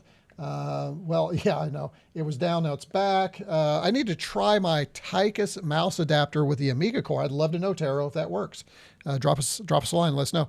Totally agree, if only obscure Linux distro developers would dedicate their skills to cores, no doubt. Lemmings, yeah, we could really make this, and I actually would love more developers just get involved in software development for the MEGA65 and MEGA65 versions of software, because I think you can do a lot with it. There's a really cool IDE for programming, and I think if people looked at that and saw what the capabilities were, they would see that the MEGA65 can be used for so much more. Don't try and explain the internet. It will drive you to running Windows. I'm not running Windows. Hey, there they are. There's the guys. They sound good too, don't they? Or you could try the Mousster, let you configure it to be a 1351. Yeah, I would go against yes, but yes, that works.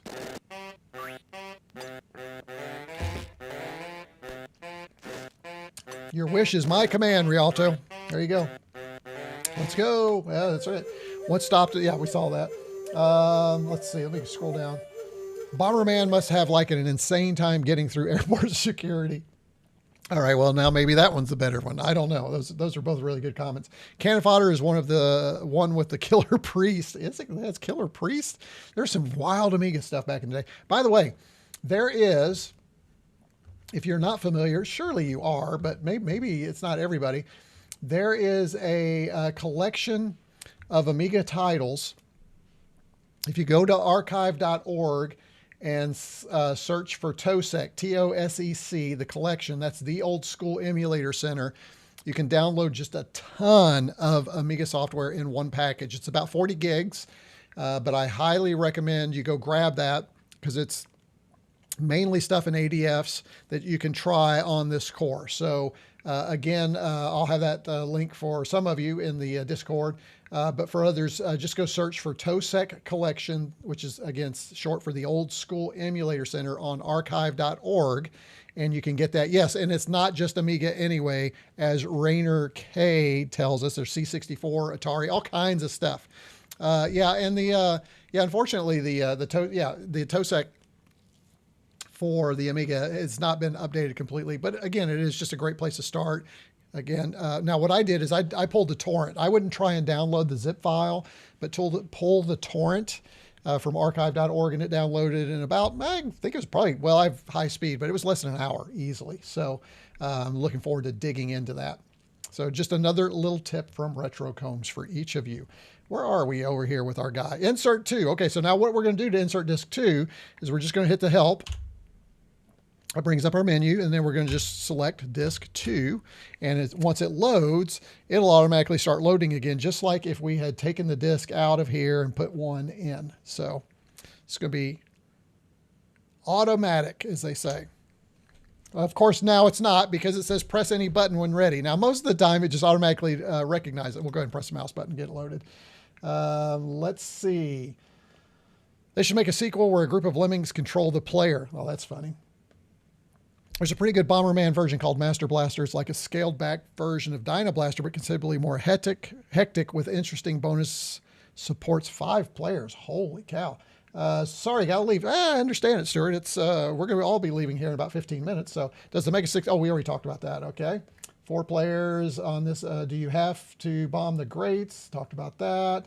Pinball Dreams. Okay, Pinball Dreams. Got to remember, Pinball Dreams and Stunt Car Racer. Honestly, guys, that's probably all we're going to have a chance for, but I can tell you Lotus 2 is very cool, Taro. Okay, I think I've got a few to get us to the end, so that's good. All right, let's get into Lemmings here. Let's see, and this is a mouse game, which I love. So again, using the tank mouse, We're going to do one player. This is really responsive. Yeah, that adapter's really good. I don't feel any latency either. Excuse me. Sorry.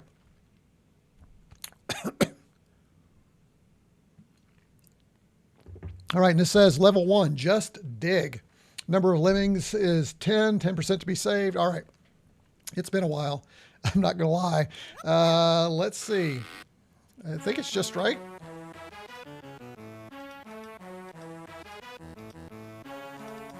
I forget how to do the, oh, I got to pick the picker, right? I got to get a picker. Got to get a picker. Pick the picker, and then we got to pick. Come on, picker. Where is he? What am I doing wrong, guys? Why aren't they picking?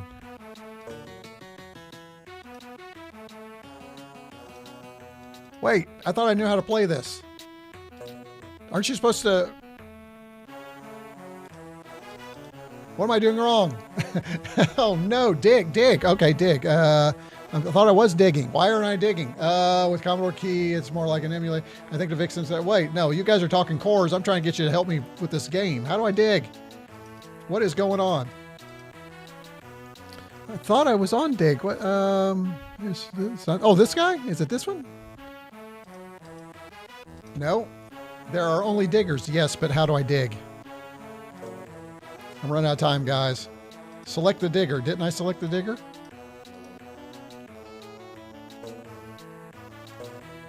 Which one's the digger? There where it says 10. Oh, that's the digger? Oh my gosh, seriously? There we go. Oh my goodness, sorry about that. Holy cow. Get down there and dig. Dig. Dig. Let's see if we can get him over here.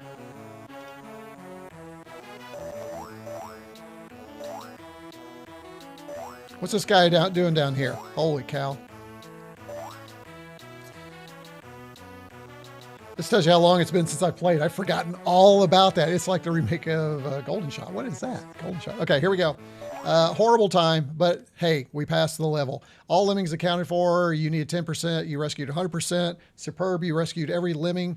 Can you do it again? Your access code for level 2 is, I'm not going to remember that.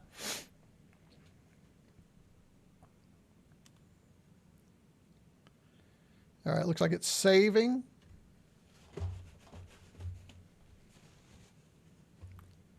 All right, press mouse button. We'll try one more here. Maybe I can figure out what's going on. What are we supposed to do? Oh, this is the parachute one, isn't it?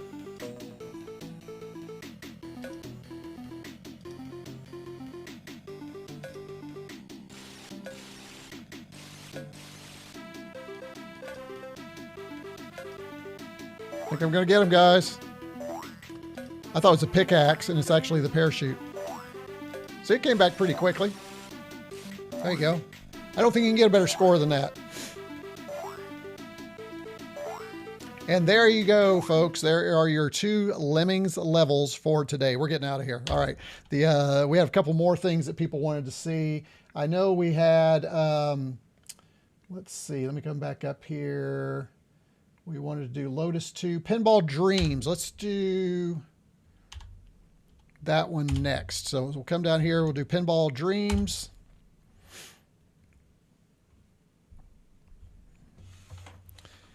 I have to say, I do like the mouse game. It's nice to use the mouse for a game rather than the joystick. So pretty cool. So then once again, just as a reminder, I'm going to hit Control Mega Restore, and then that will hopefully restore our, there we go. That'll reset.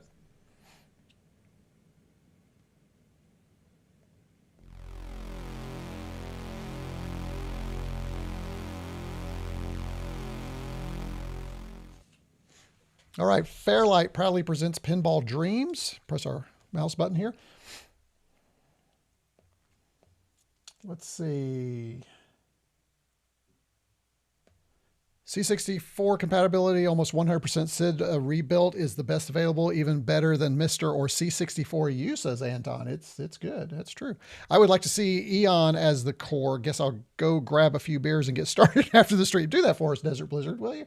MEGA65 is like the last machine you will ever own. It's the only machine you need to own. That's what's great about it.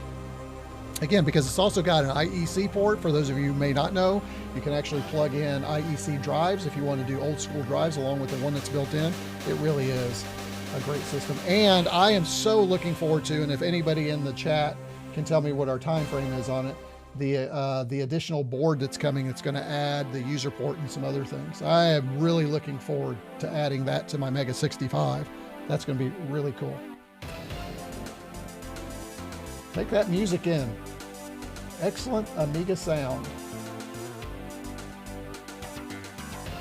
It's probably as good as the C64U, honestly, especially with the C64 core. And again, with the C64 core, you can now access the IEC drive as well. So, all right, it needs insert disk 2. Let's go ahead and do that while we're moving along here. Move above the Lemming. I know, I finally got it right. Let's see. It's becoming a matter of space too. Original C64C, C64U, A1200 on the way. Where to place the next one. With MEGA65, you basically get every Commodore machine, FPGA, not emulation. Agreed. It's the one and done, right? It just does it all. And that's why it sits here at the live stream studio, because I can just leave it here and about anything you throw at it. Now with Amiga, and Amiga typically isn't something I cover because I tend to stay in the 8-bit realm, but anything I want to throw at it, I can do. So it's there. And when I demo C64 games, this is what I use. It's just awesome. Awesome. And I think it's one of those things that, yes, it's expensive, but when you talk about buying a C64C, right, for $249, $349, depending on which model you get, or C64U, then you got a C64C. Okay, now you're up to $700. And let's say they introduce a Commodore 128 or an Amiga. Well, there's another $300 to $500. You have already spent more than it costs right now. Not justifying the cost right now exclusively. I'm just saying that over time, and the longer you have it, the more value it is to you, if that makes sense.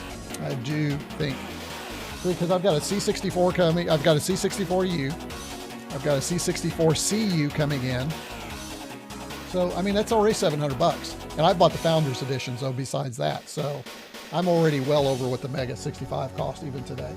So I would start saving my pennies now if I didn't have one to get another one, that's for sure. And I guess that's the other thing. I don't feel like I need another one because it does so many things. They're not updating new ones. They just keep updating this one, which is really cool. All right, let's see. Lemmings with joystick or pad is not great. I can believe that. That would be painful with the joystick.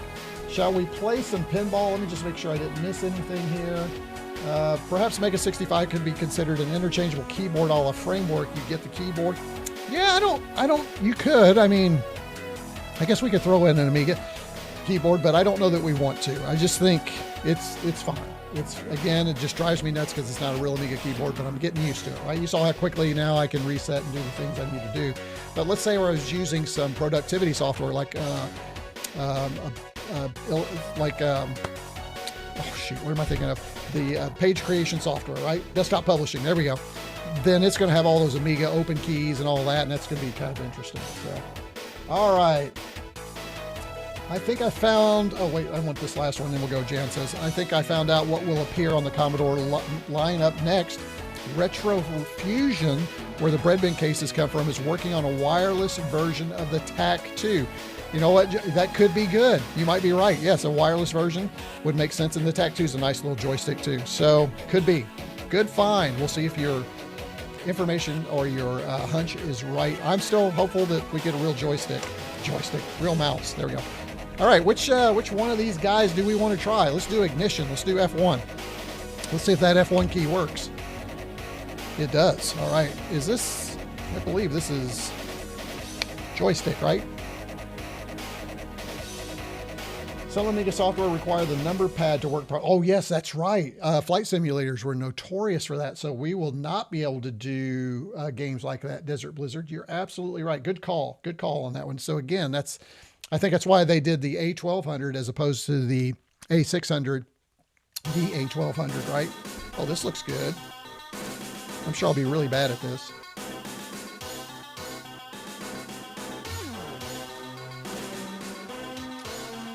Commodore makes a new Amiga. It'll be closer to 1,000 than 500. I would be really surprised if it costs close to... You know, I don't know that it needs to, though.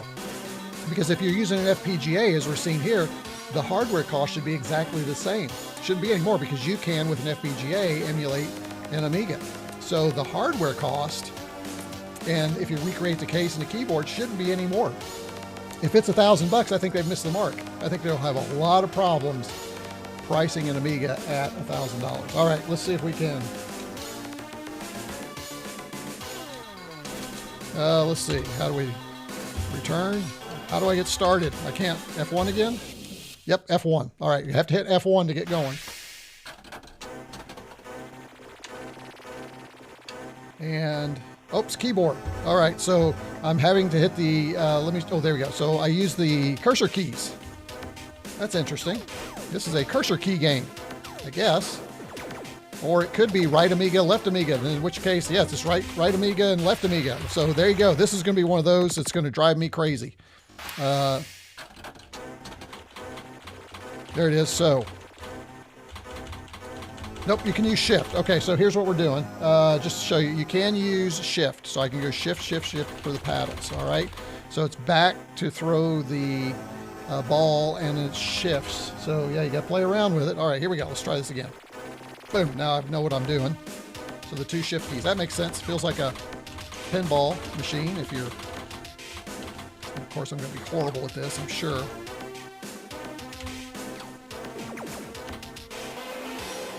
That wasn't bad. I don't know if you have a way that you can bump the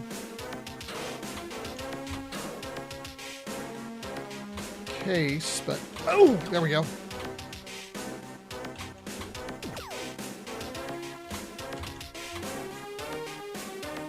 Let's see if we can get it up there. Oh, I'm trying to get up in that thing there.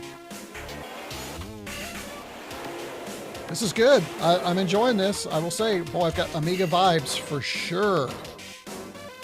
And I do love pinball games on 8-bit machines, but you know, when they hit the Amiga, they just seem to like just really amped it up a few notches when it went to the Amiga with the sound. The Amiga sounds just incredible, isn't it, folks? Even to this day, I love the sound of the Amiga.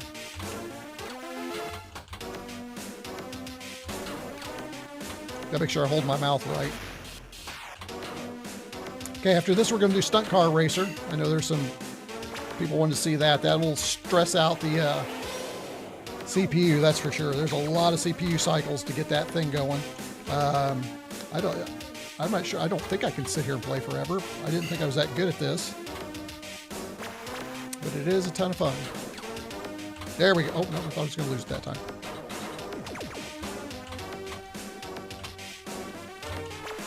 That was horrible. There we go. All right, so Lost in Outer Space. So that is pretty cool. That is Pinball Dreams on the Amiga. So some of you wanted to see Stunt Car Racer. There's a lot of good games on here, aren't there? So this would be number... Well, now this says Stunt Car Racer, the tracks, the new tracks. And this says Stunt Car... Let's try... Will this load or does it rely on this? Let's see. Let's give it a shot. There we go. You can nudge. You can, but I couldn't figure out what it was. So I would have nudged. Of course, I love a good nudge on a pinball machine. I'm notorious for nudging a little too hard, though. So let's go ahead and do a Control Mega Restore. Let's see. We have to get out of here first. There we go. Control Mega Restore. There we go. You have to be out of the help menu. You can't do Control Mega Restore with the help menu up. So just a little tip for you there. Okay, this looks like it's working. Mouse is working, so let's see what we get here. It's great that we can now run A500 software on our MEGA65, but it's also amazing to know that the Mega itself can do even better. Yes, I know. More is coming. Just stand by.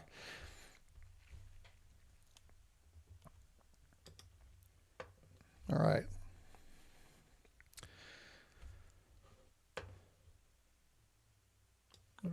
Reduce this window size. Let's see what we're looking at here.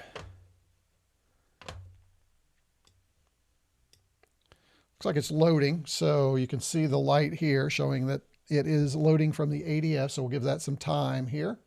Let's check in on chat. Let's see, the A1200 may be the fix for a lot of folks who want a new Amiga, especially given its low price. Agreed. If Retro Games is smart, we could truly upgrade the Pi board in it. I don't think it's a Pi, it's an ARM processor in there. But as I shared in a live stream, gosh, I guess about a year, I pumped up the A500 Mini so that it was a 68040 processor. So there's a lot of cycles left in that thing. And it can do more. As a matter of fact, I showed during that live stream how to load a full Workbench. We were playing all these games, and it was loaded from a hard drive image, which was really cool too. So yeah, it's really capable. All right, single player league. Let's do single player league. We'll hit 1. Maybe we'll do 1. Nothing's working. Maybe F1. Nope. Cursor. Oh, here we go. So it will be joystick. This one is joystick. So we're going to go. I love this. We do have multiplayer and computer link. It would really be interesting to see if we could link the two MEGA65s. I don't know how they were linking. Probably not, because the core doesn't have access to any hardware. So now that I've said that, it's interesting, but not possible. So let's go into single player. Retro Combs. There we go. And let's see. Division 1. All right. Let's do, we'll do practice. Why not? Let's do tracks in Division 1. Well, there are a lot more tracks in Stunt Car Racer this version. Practice the jerkily jump. Practice the evilly episode. Let's go evilly episode. I have no earthly idea what I'm signing up for. Ooh, wow, look at this. Oh, gee. Look at that jump over there on the right. That's going to be something. Steer to rotate, view, or fire to continue. Oh, we can, oh, look at that. You can look around at it's interesting. The track changes, but the landscape around it doesn't. Just the whole track just changes in midair. Look at that. That's pretty amazing. All right, let's go ahead and space. Let's see if we can do any. Oh, I always got, it's a little height anxiety with this game, if I remember, because you're flying off. It's actually really good. It's hard to believe that we actually have this for the Commodore 64, isn't it? All right, here we go.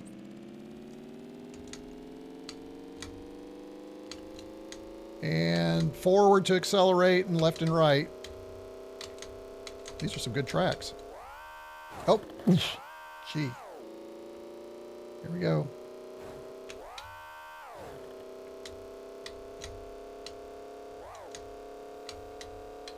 All right, we're coming up on the big hill. Here we go. Gotta crank it over. Ugh.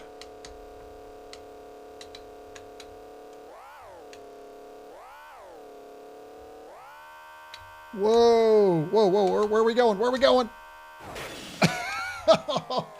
Oh, man. I had no earthly idea where I was jumping to. Holy moly. Let's try this. Let's see. Where are we?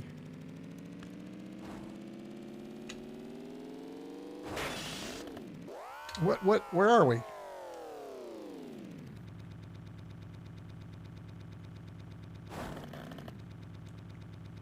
Uh-oh. Oh, oh no, it just, oh, wreck. There we go. Just wreck, guys. So that didn't go well. The Desert Blizzard, let's see, Rainier K says, I actually bought an 060 for my A1200. Sweet. You really ramped that up. Has anybody tried a Pi Storm? Just curious.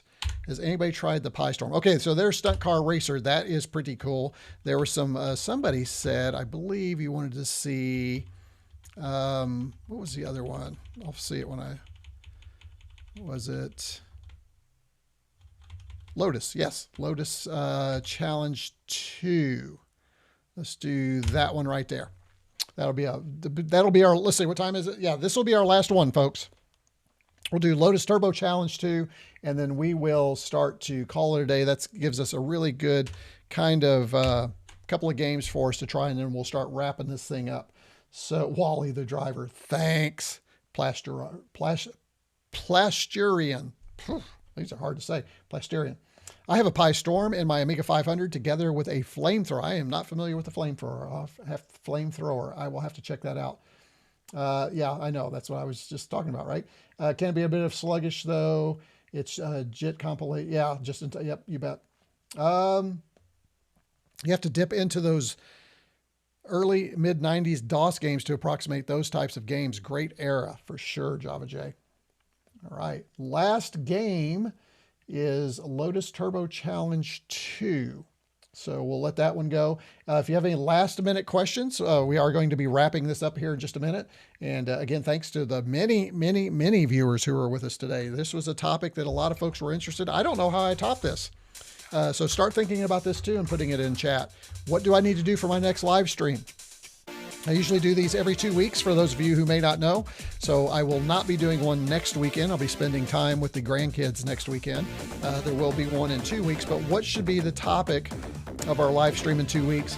Put those in the chat down below. If you have ideas, if you're in my Discord, be sure to put those in the live stream channel. Those ideas, and we'll talk about those there. Maybe a Commodore 128 core we can look at. Something may pop up between now and then that we're unaware of that I'm not thinking about, but we'll see. Let's see, it says press fire. All right, so I just press fire. Good music, I like this one. This is really good music. Makes me want to get out my mod player and just have mod files playing at work.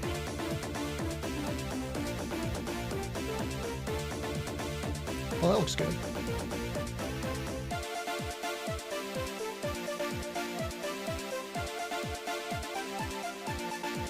All right, here we go. Let's see. Let's go ahead and just select that.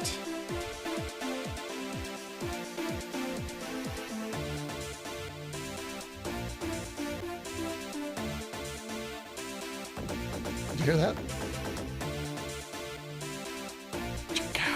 Like that. That's cool. Let's see, it's asking for a password. I'm going to bet this has been hacked and I don't need one. Or that's a level password. We don't need that right now. All right, this is the Force course.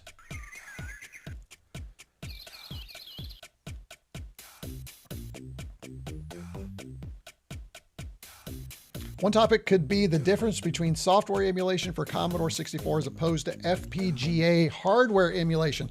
I guess we could run the VC64 against the C64C. All right, here, I need to get going here. All right, got to hit that button for acceleration. Here we go. Let's see how we do, and I'll come back to chat here in just a minute. So this is Lotus 2. This is pretty good. This is not bad. This is very 16-bit for sure. Definitely better than any race car game on the C64, right? What I don't like, though, is there's no map up in the upper right-hand corner to let me know where my turns are coming. I'm just kind of stuck with the looking ahead. Oh, I've got to change gears. I wasn't changing gears. Okay. There we go. Need to remember to change. That's why I was going so slow. Let's see if we can catch up here. There's the screech of the tires I was looking for. I was wondering why I wasn't hearing that.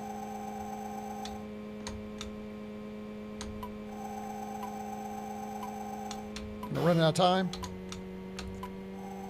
I am. Out of time. All right, so there you go. There, my friends, is Lotus Turbo Challenge 2. Pretty cool. I'm going to go ahead and turn that off for now. Let's get rid of these and let's go ahead and look at chat, find out what we've got going on. Last chance to say anything in chat before we get out of here. Let's go ahead and hit a few things. Could connect over Ethernet. That'd be interesting if we can. That would be a lot of fun to see if we can connect over Ethernet. I just don't think that's possible in the core yet, but maybe. These are the types of things we look forward to, and this is also what makes the hobby so fun, is when cores get updated, we get new features and we get new things to try. Let's face it, we have plenty to try now without having a bunch of stuff thrown in there. I for one, I'm very patient when it comes to these things because I got so much to explore now. I'll never get through all that before new features are introduced. So it's a game. We just don't have all the time in the world to get caught up. Isn't that a Jeff Crammond game? I don't know, Paul. That's a good question. I don't know developers like I probably should. It probably is. You're probably right. Done is where we are. That's right. Done is where we are. I actually bought the 060. Oh, yeah, we talked about that. I have tried the Pi Storm in my A500 Plus, but it's a bit sluggish. Timing can be off in demos and games. It can be fast, though. I still want to try, I think, a Pi Storm in my 600 one of these days. Although, I will say, I am thinking, so tell me if I'm off here. I'm thinking of liquidating anything that's not a Commodore 8-bit because that's just the focus of my channel. It's nice that I have the Mega core in this because I can still experience an Amiga core in my MEGA65 because I can still experience the Amiga stuff. But I'm actually thinking I need to start getting rid of stuff, and I may be doing that. And hey, maybe one of the ways I'll do that is start giving it away to my Discord folks. So I don't know. We'll see. Could be a way, but I think I'm gonna have to. I think I'm gonna have to get rid of some stuff because we got a lot of stuff, and I've got plenty of stuff, as George Carlin used to say. I have plenty of stuff, and I need a bigger place for my stuff, and I'm not getting a bigger place for my stuff. So there you go. I think many of those games and demos for Amiga were available, compiled differently for various Amiga era machines. Probably so. I know Stunt Car Racer really looks good on 030, so that's pretty cool. Next live stream, learn how to juggle. I can do that actually. Or we could do some C64 basic programming from the Gazette. You know, I thought about that. I'm just not sure. Would anybody sit here and watch me type in a C64 program? That could be one of my. Every once in a while, I'll do what I call an ad hoc live stream, where it's like, hey, I'm just working on this and I go live. Typically, only my viewers in the Discord know that that's popping up, and I don't announce those. But that could be a fun. Hey, let's just sit in the Discord and let's try a game. So I good for that. I think I need for these every 2 week streams to be a little more, not polished, but a little more focused, I think, probably, I believe. So if I'm wrong, let me know. I played L2C22 against my son recently on the MEGA65 Mega Core. He won. It happens. It's okay. We're not as young as we used to be. There are nice remixes of the tracks they are. One topic could be the difference between, oh, we already talked about that. How did I get back there? Let's see. Every time I touch an emulated Amiga, I get so disappointed. The mouse lag is really disturbing. Not bad on this though. This is, again, because it's not emulated, it's an FPGA. So I think this really works for me. The lag on this is like I don't feel it at all. So, and I say that playing playing Lemmings, it really was where when I click. So again, I think you will find that in emulators. I don't think you'll find that in Mousster or FPGA on the MEGA65. So boom, boom, chicka, chicka. Yeah, there you go. Change gear. Yes, I know. I needed to change. It has no scan line. It could have scan lines. I did not turn those on.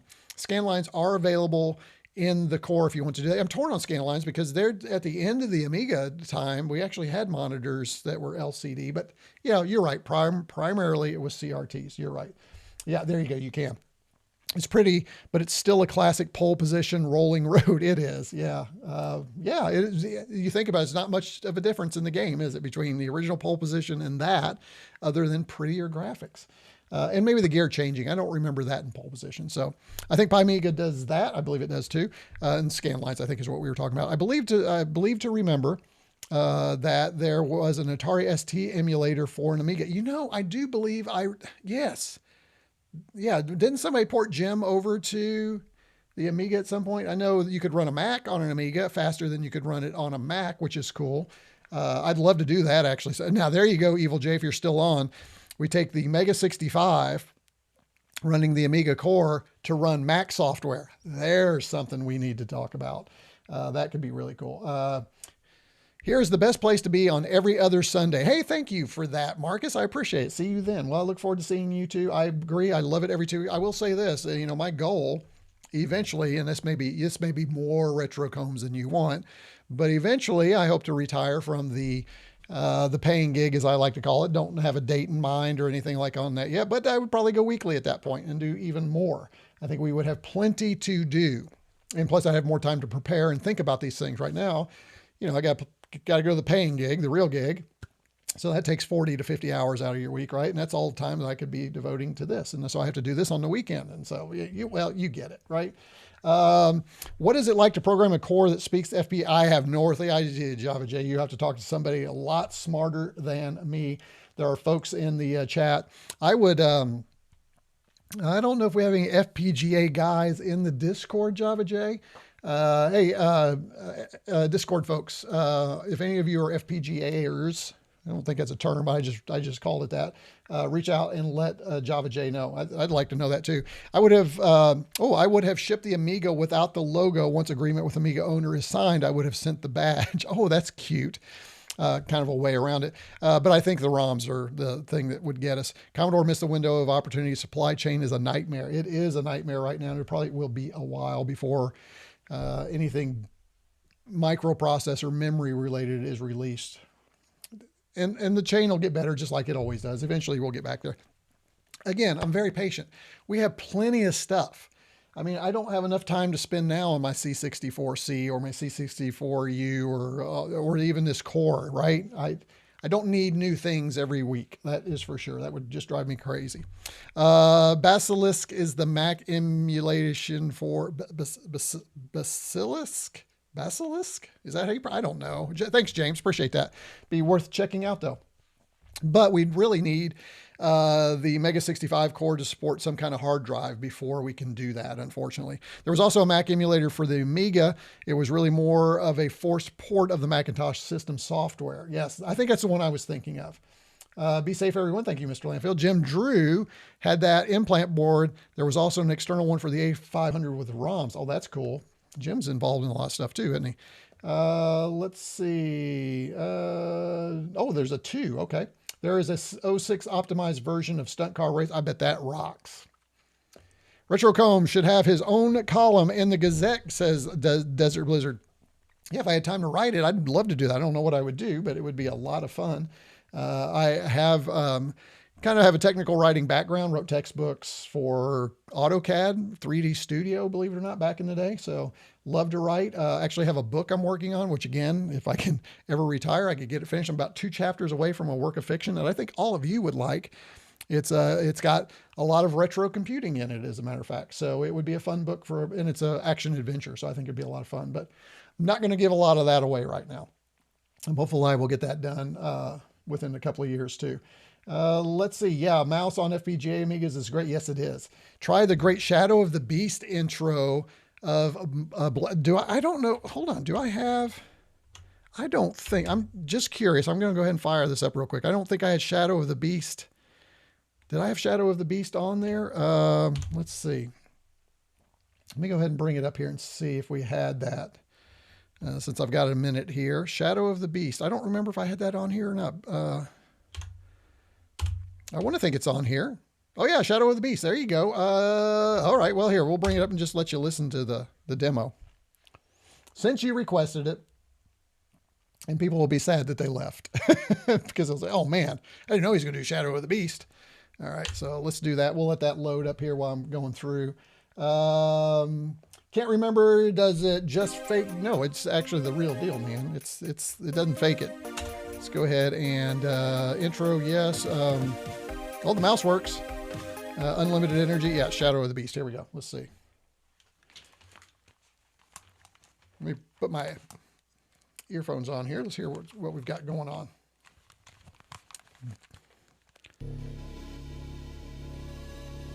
Show the map last. Actually, I have scan lines on my C64 old. Oh, you know what? Scan lines. Let's do that. Let's see. I think we can do. I think.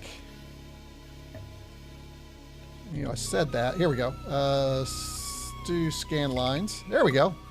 So there it is on. Here it is off. You know, you're right. I think the scan lines. Well, what's a CRT? That's interesting. I'm not going to do that.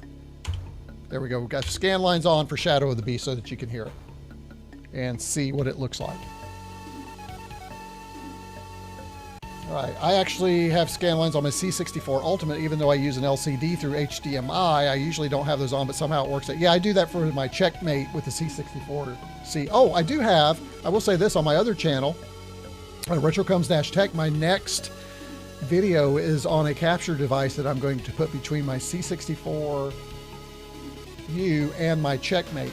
I'm going to do a lot of other things with it, but I am also going to do that. So at RetroCombs, at RetroCombs-Tech, if you're not familiar, but there will be something sort of quasi, kind of retro related. And by the way, I'm thinking about retheming that channel so that every new, and you can tell me if this is goofy, but I'm thinking about every new product I review has some kind of 8-bit vibe to it, and actually thinking about doing lower thirds and graphics on a Commodore for that. I'm just trying to mix it up a little bit to do something that is themed a little bit better. Again, trying to figure out what all this looks like and how I can make this work in retirement. So let's see, I actually have I already said that. You can run Gem on the Vampire and FPGA. Maybe that's what I saw, Desert Lizard. That may have been it. Chameleon was the Atari ST emulator. Show that on the MEGA65. Yeah, again, I would love to do that if we can get hard drive support, but I think it's going to take hard drive support.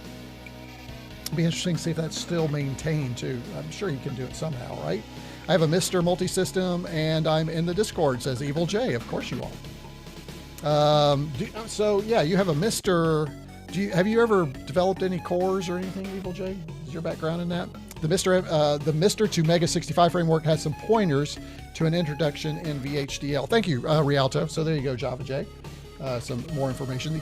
The IEC as something else question is more a question of the signals and what we have as buffers and so on the board. Hit us up on Discord. There you go. And he's talking about the MEGA65 Discord. So check over there. Another great Discord for the MEGA65, of course. AMAX was the thing that plugged into the floppy port and required... Yeah, there were a couple different... You're right. All this is coming back. There were a lot of different ways to emulate the Mac. Everybody wanted to do that because you could get the Mac and that, or the... not the Mac. You could get the Amiga and that, and it was cheaper than a Mac. So I want to try that sometime. I just want to experience that. I want HD and Mockingbird board support for the Apple II. I was looking at... There was an Apple II emulator, not an emulator. There was an the Spartan. Do you remember the Spartan for the C64? I was looking at that the other day going, oh, that would be kind of cool. And then I just realized it's basically an Apple II plugged into the back of a Commodore 64, and you just got to use the keyboard. You still had to have your own different monitor, or if you had the right monitor, you could plug it in and switch. But it wasn't the Spartan was interesting. Greetings from Germany, best retro show. Oh, wow. Well, I appreciate that, Bernie. Thank you so much. And as a German born in Germany, I appreciate you being here, so thanks for that. I have already Mr. FPGA, why I need you buy this, too much expensive and weak than Mr. It is not weaker than a Mr. It's very specific though, is what I would say. This is not something for everybody, granted, but again, a Mr. isn't something for everybody either, because those of us that buy the MEGA65, we want it for the keyboard and that real experience. A Mr. I think is great for gaming because all you really need is a joystick and you can go through those different cores. But for computers, the Mr. just is not my bag. Thanks for being here though. Appreciate you chiming in. Always good to have new folks here. I will try the 8286 emulator on the Amiga. Oh, that would be fun. That would be super fun. Commodore, thanks. At 80, oh, well, you got the logo. That's cool. Okay, cool. You don't need to buy a MEGA65 if Mr. is fine for you. Absolutely. I think I just said that. Good. The FPGA is actually twice as big as the one in the Mr. You know, we need a different screen here. We've had this music going for a while. Why can't I go forward? Oh, there we go. Sounds like it's moving now. It works. Yes, it does. But it's nice to have a system with keyboard and disk drive. Yes, exactly. Some people still have disk. Yes, they do. How does this platform handle multiple disk games? Again, you just change it in the core, Chuck. So I hit help, go back, go up here. And when it needs the second one, you just load it in. So that's how that works. And we've been doing that. So here's an example. Wow. What timing, Chuck? Check this out. Please insert disk 2. So I come up here, I go here, and then I come down to the second disk here. I hit enter. We wait for it to load. Thanks, Beatles. Appreciate it. Great stream. Thanks all. So yeah, see you in the Discord, Beatles. Good to have you. And so then we go back out of here. We hit the fire button, and then it's going to load disk 2. So that's how it handles multiple disks. What timing? The MEGA65 have just 3 cores. No, the MEGA65 has 7 cores available to you. Sounds fun. Yes, it does. You switch to disks in the menu, which I just shared. There you go. Games for MEGA65. Yes, there are some native 65 games. As a matter of fact, Rogue DX is a brand new one. It is awesome. It is awesome. So take a look for that. Scanlines work, kind of. Yeah, I think they're okay. Especially, take a look at this. This looks so good, this parallax scrolling. Which cores have, actually, I shared those a little bit earlier. You might scrub back, but I have the C64 core, VIC-20, PET. Now, they have more cores than what I have. There's a whole, as a matter of fact, I think if you go to cores.mega65.org, you can see all the different cores available. But yeah, I have the Mega65 core, PET core, VIC core, C64 core, Amiga core. There's a 128 core. So yeah, I'm pretty much good. Once I get the 128 core loaded, I'll have all of the Commodore computers on my Mega65. It's almost like they planned it that way. And then, as I mentioned, that they're working on a way so that you can load. Oh, and Oliver just said it. Working on a way to load cores from an SD card, so you're not limited to the onboard cores. You can just load them from an SD card, which will be really, really cool. Mega65 R6 has a better FPGA than Mousster in terms of number of logic elements. Yes, there are. The newer boards are R6. The earlier boards were R3s. But everybody gets the R6 board now. You can upgrade from an R3 to R6 just by swapping out the board. Somebody in the Mega65 community was kind enough to send me an R6 board, which is so kind of them. So I didn't have to buy my R6 board, but the reason for that was they wanted to make sure that I had the latest core, so when I do streams, I could show that. And I don't know if many of you may not have seen that. Here's what it looks like in here. If you're new, you can take a quick little peek there. This is the board right here. FPGA is right there, and you can see this internal SD card. That's the one you don't want to mess with. You use the external SD card for everything. And then you can see, now I have this over here plugged in. This is an extra. This doesn't come with it. This is a serial connector that I have because I can capture screenshots from here with that. Can't do that with the network connection. I wish the network connection with M65 Connect, you could do screen captures. You can't. You got to do it via serial. So I still have that in there as a backup for screen captures. But you can see it's very small, lots of room. And again, there is an accessory board that's being designed. It's going to go back here and fill out the rest of these ports. I cannot wait for that to get here. That's going to be super. It's really going to be cool when that gets here. And I never put the screws in because I'm constantly moving around in there. So I think there's many of us in the Mega65 community. We just never put the screws in our Mega65. So there you go. There's Shadow of the Beast.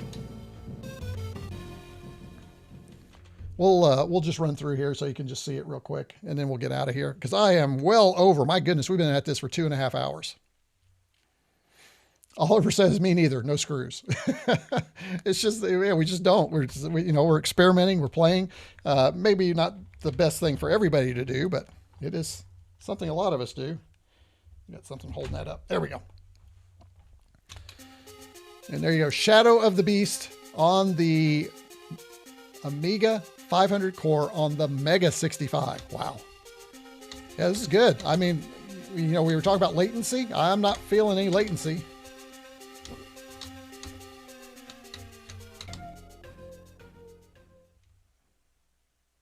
All right, a little disk activity here, and there we go. Peering over the edge, you discover a rusting iron ladder. It looks fairly sturdy. So you start to make your way down. I don't know. I think it's an okay game. Rainer.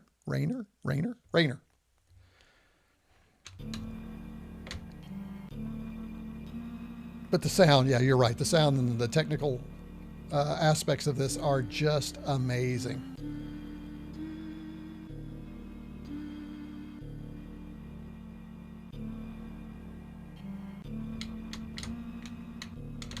All right, that'll be enough. I said I wasn't going to do any more, and you guys got me all in here, so let's get out of here. Okay.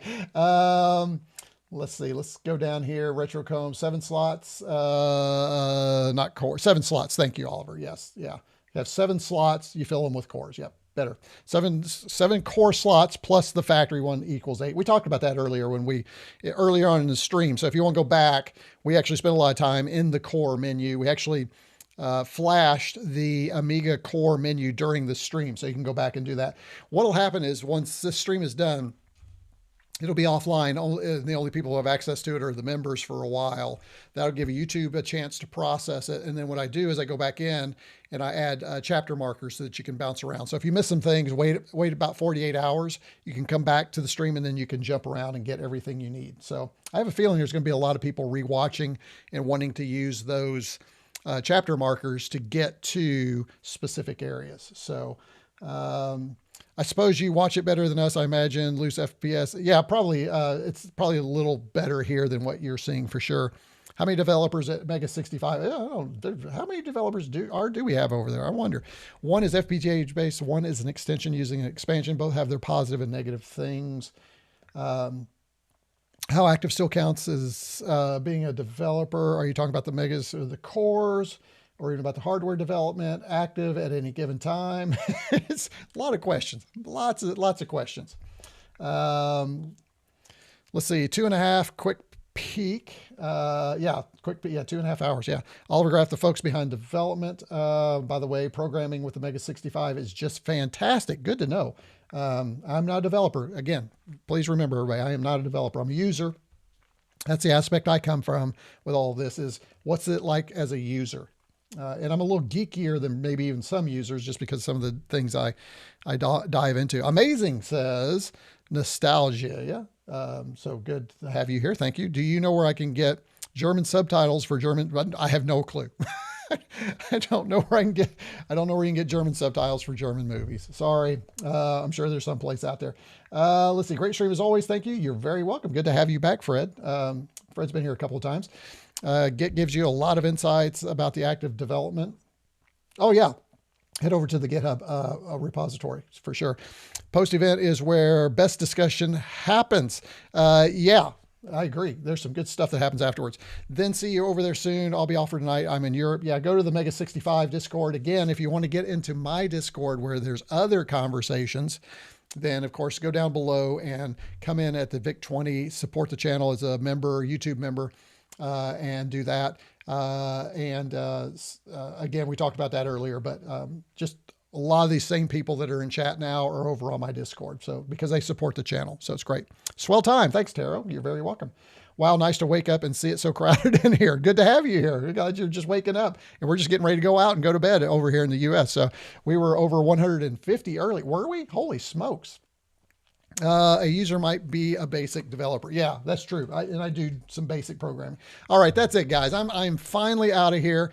Oliver says he will be in the MEGA65 Discord if you want to go over and chat with him. Now, the MEGA65 Discord, anybody can enter. So you don't have, there's no membership or anything there. So go ahead and do that. I'm also over there. You can tag me over there if there's a question you have. And again, for my direct supporters, I'll see you in the Discord. As a matter of fact, I'll be over there and I've got a little work to do to get this thing ready. And for those of you who are my super members, my executive producers and producers, I will get your disc magazine out to you within the next 48 hours.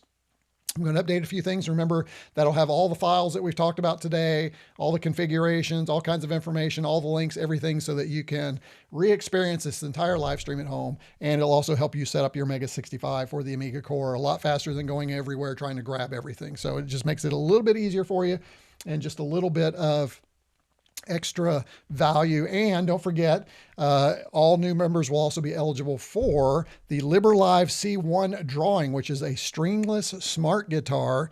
And I'll be giving one of those away in my Discord this week. So you've got a few hours to get in there and join and get in the Discord if you're interested in that. And that's just another way I'm trying to provide some values to members is by giving away free stuff. So there you go. That is it for me. Retro comes out. Thank you all for joining.